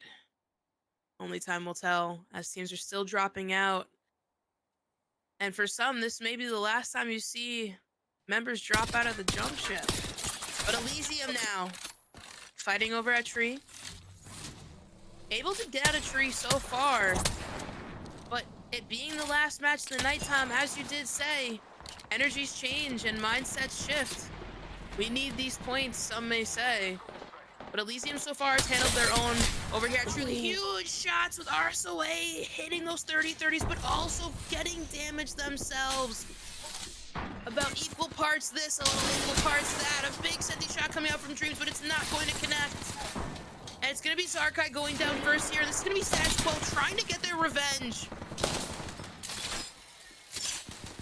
And what seems like revenge on a different team, as they were typically landing thermal, but for the last final game, they decided to switch it up and go tree to get those CC points you were just talking about, Tom. Yeah, it's a really good play. It's a really smart play, and they're going to take another engagement immediately right now. And they're going to keep fighting, and someone else who's fighting is Don't Give. And just hopping to that conduit is going to help them with this engagement, but not if the conduit goes down. Can they recover? Can they get these extra Don't KP? Give, burst trap yet again. And this is the Eagle battle of the night, right? We saw the energy, we saw the passion come out near the end, and it's going to be Fearless taking a lot of damage here. And it's going to be up to Shinny to give that cover, allow them to keep moving out, as they did lose a member. They're going to hold this smoke, though, and are able to tuck it away, but they do lose the conduit, and they're going to have to try and heal over here at No Name. Yeah, they're obviously, again, conduit, you are able to craft those banners, you are able to potentially bring your teammates back into the game. So not a surprise to see them disengage, maybe try and find a way to reset and salvage some points here in our day's final game. Fury now looking over the outskirts of what is Fragment. Big nade coming in, but they do get the information that one has isolated themselves in the other building. Avrix trying to come in, trying to get that intel. Really big swing here, solo though, from their team, with other teams moving in. Gonna have to make a judgment call here, and they do pop on back. Now finding another isolated member. Detox and Avexis stacked together for a swing up the stairs, but they're not gonna commit to it fully. A slow burn it is, with FTA Love trying to stay alive, trying to hold the cross. A big arc star, but it does not connect. And this is gonna be the double swing of a lifetime from the Pathfinder in Detox. But Detox getting knocked from across the way. They do have time to reset here, but they can't crawl down too far, as the windows are gonna be open. It's gonna be Silent fighting for their lives in a Gibby Dome. But here's the swing now from Avexi, and do they clutch it up? They cannot. That's gonna be Chris taking out Avexis. But guess what? Brown flies in and takes out FTA to reap all the rewards. Really nice cleanup there from Brown. Such a messy engagement, and clearly in this final game, teams are approaching this with absolutely no chill. As we see, we have a zone right in the center of the map, and look who's nicely set up. It's Rice, it's Pingwing Man, it's LB Town. Our zone teams, they're in the zone, but look who is making their way in. Purple Slushy, the Grim Griefers of the lobby so far today. They are making their way into zone, and of course, they're going to be hungry for blood. Bigger rotation for them this time around, really solidifying that positioning for these zones, getting the information more than likely as well, or just taking note of how many teams are located and where. But finding a home for Purple Slushies is absolutely crucial, as Ping Wingman has done just that.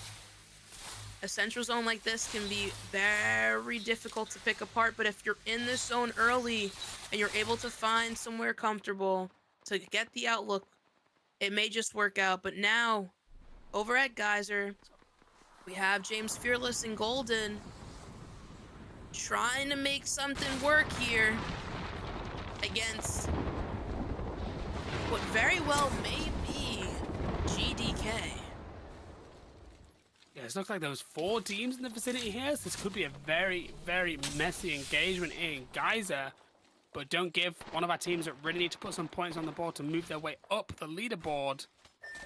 And they're going to back up here. They're not going to take that engagement. But if that team is still remaining in the tunnel. They may well be walking out of the frying pan and into the fire. Options here pretty limited for Don't Give. And there it is. We do have January and Team Brown inside the tunnel, getting some brilliant shots. It's Johnny with the hemlock, and January trying to clean it up now. And it seems like they're gonna do just that. That's gonna be Try going down over in Geyser, but Brown flying up big shots with the Volt hip fire. That's gonna be Mid-Wolves taking out James Fearless after they do get the cleanup over here in Geyser, but it's not gonna be enough. Midwest wants more. A big ego chow here. January gonna go down to Golden. And Johnny now gonna have to make a judgment call, as there was a team on their backside before. But it seems that they're able to get the reset and really clean things up for a big rotation in to Frag. Yeah, Brown just getting gifted all kinds of cleanups today. Already, cleaning up this game several times. And that was a lot of teams stuck in guys at this early in the game. It's very interesting to see. We had I think 4 teams there. We're down to 14 teams already. And what I want to point out is that when we're getting so low on the amount of squads that are around, that actually hurts the teams that we called out earlier that are already in zone, right? The teams like Ping Wingman, the teams like LB Town, because there's less KP for them to snag, pick up, and grab. And if you are going to have a successful game as a zone team, you have to be picking up those odd kills with the Sentinel, with the Scout, with the 30-30. And if there's nobody left in these final circles, that's going to be much more difficult. No name now. Looking to push up through the train tunnel. Looking for angles is Goisy. Unable to really commit to this fully, as the catwall does come up alongside some bang smoke. But they're gonna have to continue looking this way, as they do want to move in. And it's gonna be no other than Rice on the other end of the tunnel, trying to hold out No Name here. And Town, we're about to have a brawl. Chicks moving up, taking some angles, a little bit of a peek here and there. Not coming up with anything quite yet. Lifeline trying to move up. It seems almost as if Rice realized this wasn't the best call for them, but it's because Ram and the boys of ICBM have decided to move on up because they heard the shots. Big shots here from Ram, breaking down the door again with the Havoc running double energy. But Tom, do they realize that No Name is also here? They're looking to clean this up. Gonna run out of ammo in that mag. Trying to find the angles. Big shots there, but still not enough, as Ram applies tons of pressure, and that's gonna be it for Rice. That barely took any damage. Cleaning that up, but over at No Name, just before Overlook, we have a ton of chaos between Trap, Jinx, Mav, everybody trying to rotate out from not only that tunnel, but 5-Star being the team to apply the pressure. You hate to see it. Metsu going in now with the Havoc. Getting one down. The Sentinel now getting popped out. ICBM. Are they aware that this is their biggest opponent? A big Bangalore coming down. The Rolling Thunder needs to put in work. This is a huge potential fight for the outcome We of let today's it go challenge out. circuit. Will it connect? They find a ditch to hide in, and it's gonna be Ram now trying to apply that pressure, but they let out the Maggie, and it doesn't matter because High is going nuclear, and that's gonna be our #1 contender. 5-Star getting eliminated by the fellas of ICBM. ICBM doing a favor to the entire lobby there, and that opens the door nicely for Purple, Slushy, and Pure to maybe steal that top spot. Can they do it? Brown now sitting outside of Harvester, holding down a choke. But is this something you really want to hold for this long? There's been fights going on behind them for quite some time, with ICBM lurking about from afar. And now they're not only just being afar, but they're getting closer to what was ICBM, and they're already there near the care package. It's gonna be Midwolves popping dog here, moving around, getting the scan off. Rolling Thunder does come down, And Midwolves move so far wide right that they don't even have line of sight anymore, but it does not matter because they have been able to lay down the pain with this Hemlock. Whether it's close range or far, the Volt or the Hemi's gonna do it. Big shots now coming out, getting a massive crack, allowing their teammates to check out the care pack and see what's inside. And it seems like they've dodged danger for now. Yeah, nice decision just to back up here from Brown. They're not over-pressing. They're having a big game. Confidence is high. They've got that Pathfinder to move around the map, but there's fighting in all directions. That is huge damage from Mid-Wolves. This guy should not have mid in his name. Like, I'm upset with him. Why are you putting mid in your name when you're an absolute demon? We have seen only beams today. Huge damage, and Brown are feeling it. You can feel the confidence in the way they're moving around the map here and the amount of space that they're controlling. They're definitely taking up a lot of space here, Tom, and commanding it almost. Not allowing teams to even think for a second that they can ego the positioning. As you can see, ICBM moving right back into that tunnel as they hear the zip line. It's almost like there's fear there. But we do have GDK now moving in on what used to be the space that Brown was occupying. And it seems like GDK's trying to let somebody pay across the way as they move into Harvester. Yeah, GDK here getting on the front foot. They don't have Bangalore ultimate, but they do have some batteries. They're using those smokes, and they have a big and powerful Hemlock Havoc combination as they look to move forward here. Getting on the front foot, closing the gap. They're being forced inside, and they're going to get taken down, Church. Big shots now coming up from DJ Killa, but it's not going to be enough. That's going to be an Amigo taking down DJ Killa, and Bosky getting the knock on Goat. It's going to be just K now. Massive shots from the fellas over at Pure. And now it's going down. We do have Purple Slushy involved in what is Brown applying pressure on our number 2 spot. January taking out Delightful, and I believe it is now just up to what is Pluto, and that's going to be Pluto going down. There's one member left of Purple Slushy trying to survive, and it seems that nobody is allowing them the grace to do so. January now hunting it down, trying to find this kill, and there they are. Vlorzy hiding out in the canister below as Lifeline with the drone able to stay there for a little bit longer than most, Tom. Yeah, just taking a little bit of tiny bit of zone damage there, but they're gonna hope that there's no Bloodhound scans. We see some huge damage, and that is Purple Slushy eliminated, Church. Have they got enough points to pass 5-star? I'm not sure. It depends how many KP they picked up. I'm not entirely sure there. We really didn't see much action in the kill feed for them because Brown has just been abusing the list.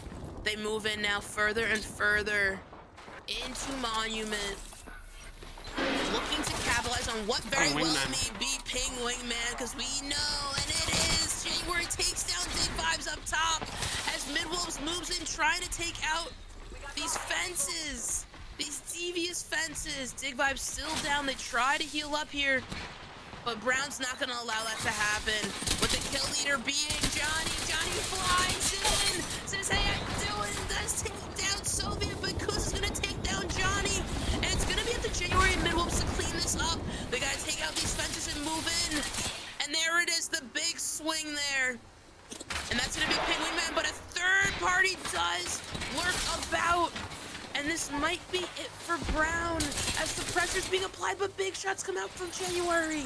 Trying to get this reset. They're going to go for the res now. Holding it down. The zone is here. They don't have to leave quite yet. And it's going to be Midwolves making a massive swing down low when they absolutely do not have to do so quite yet. But they are most definitely in a pinch. As January swings outside and gets knocked by Enemigo. Enemigo with a hip fire Senti for the knock. LB Town eliminated outside. And it's gonna be 2 left now for Brown. But January somehow, some way, Tom, crawls back in for the gold res. But there it is, ICBM, as they do best. Ram flying in with the Havoc, just letting it rip, baby. And there it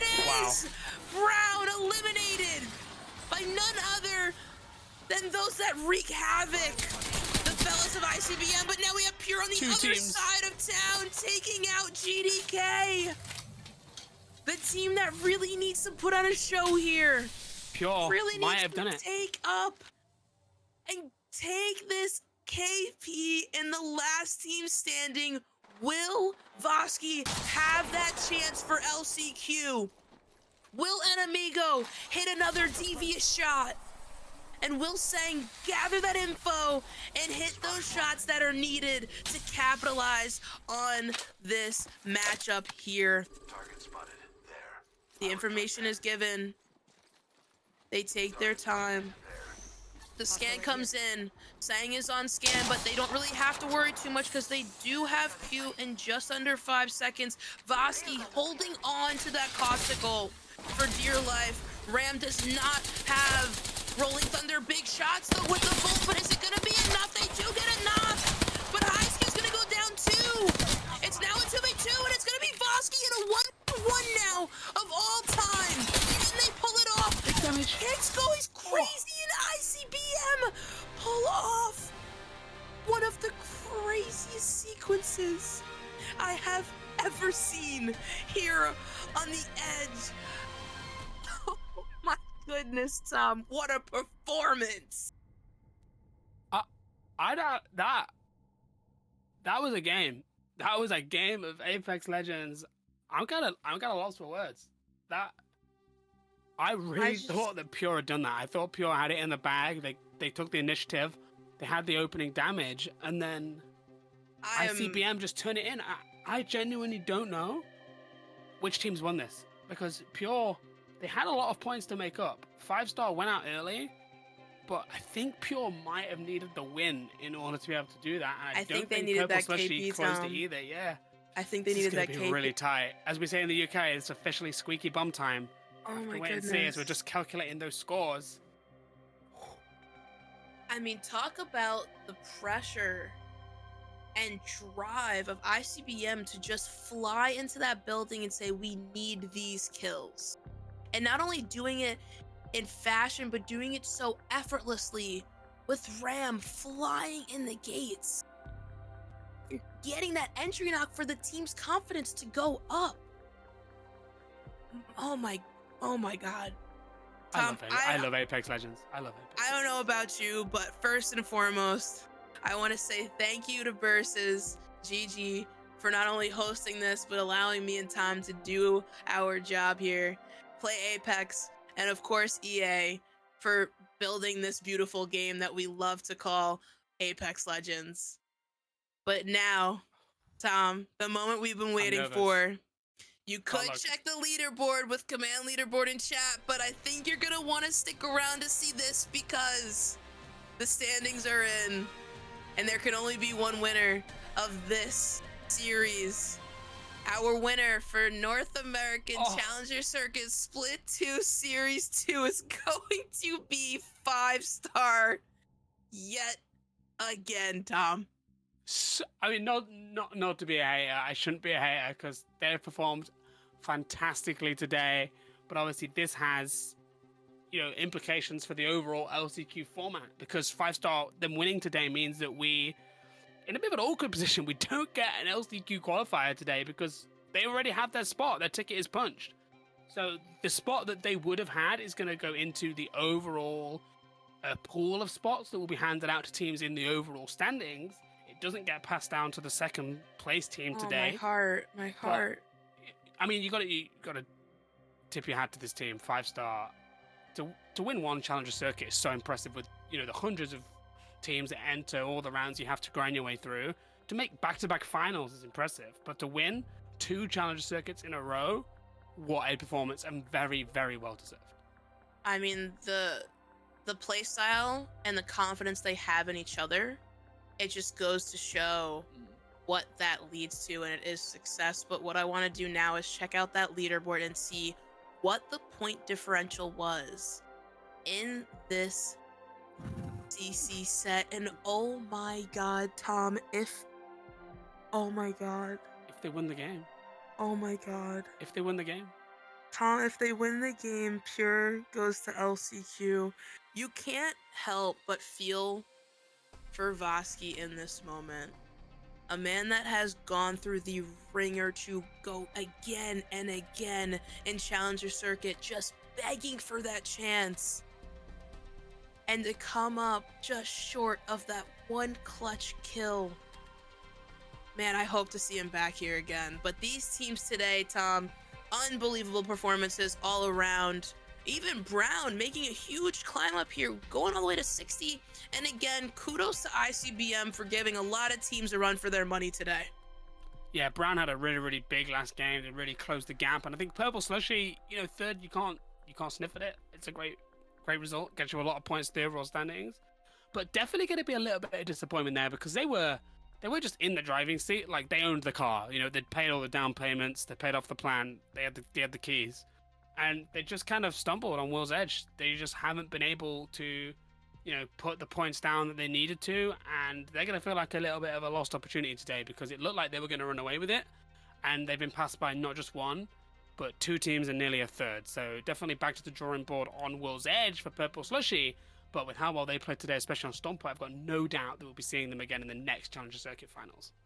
For sure. I mean, these teams gave it their all, and I mean, we got to enjoy, and I hope the folks at home did as well. It's been a long 3 days for these contenders, man.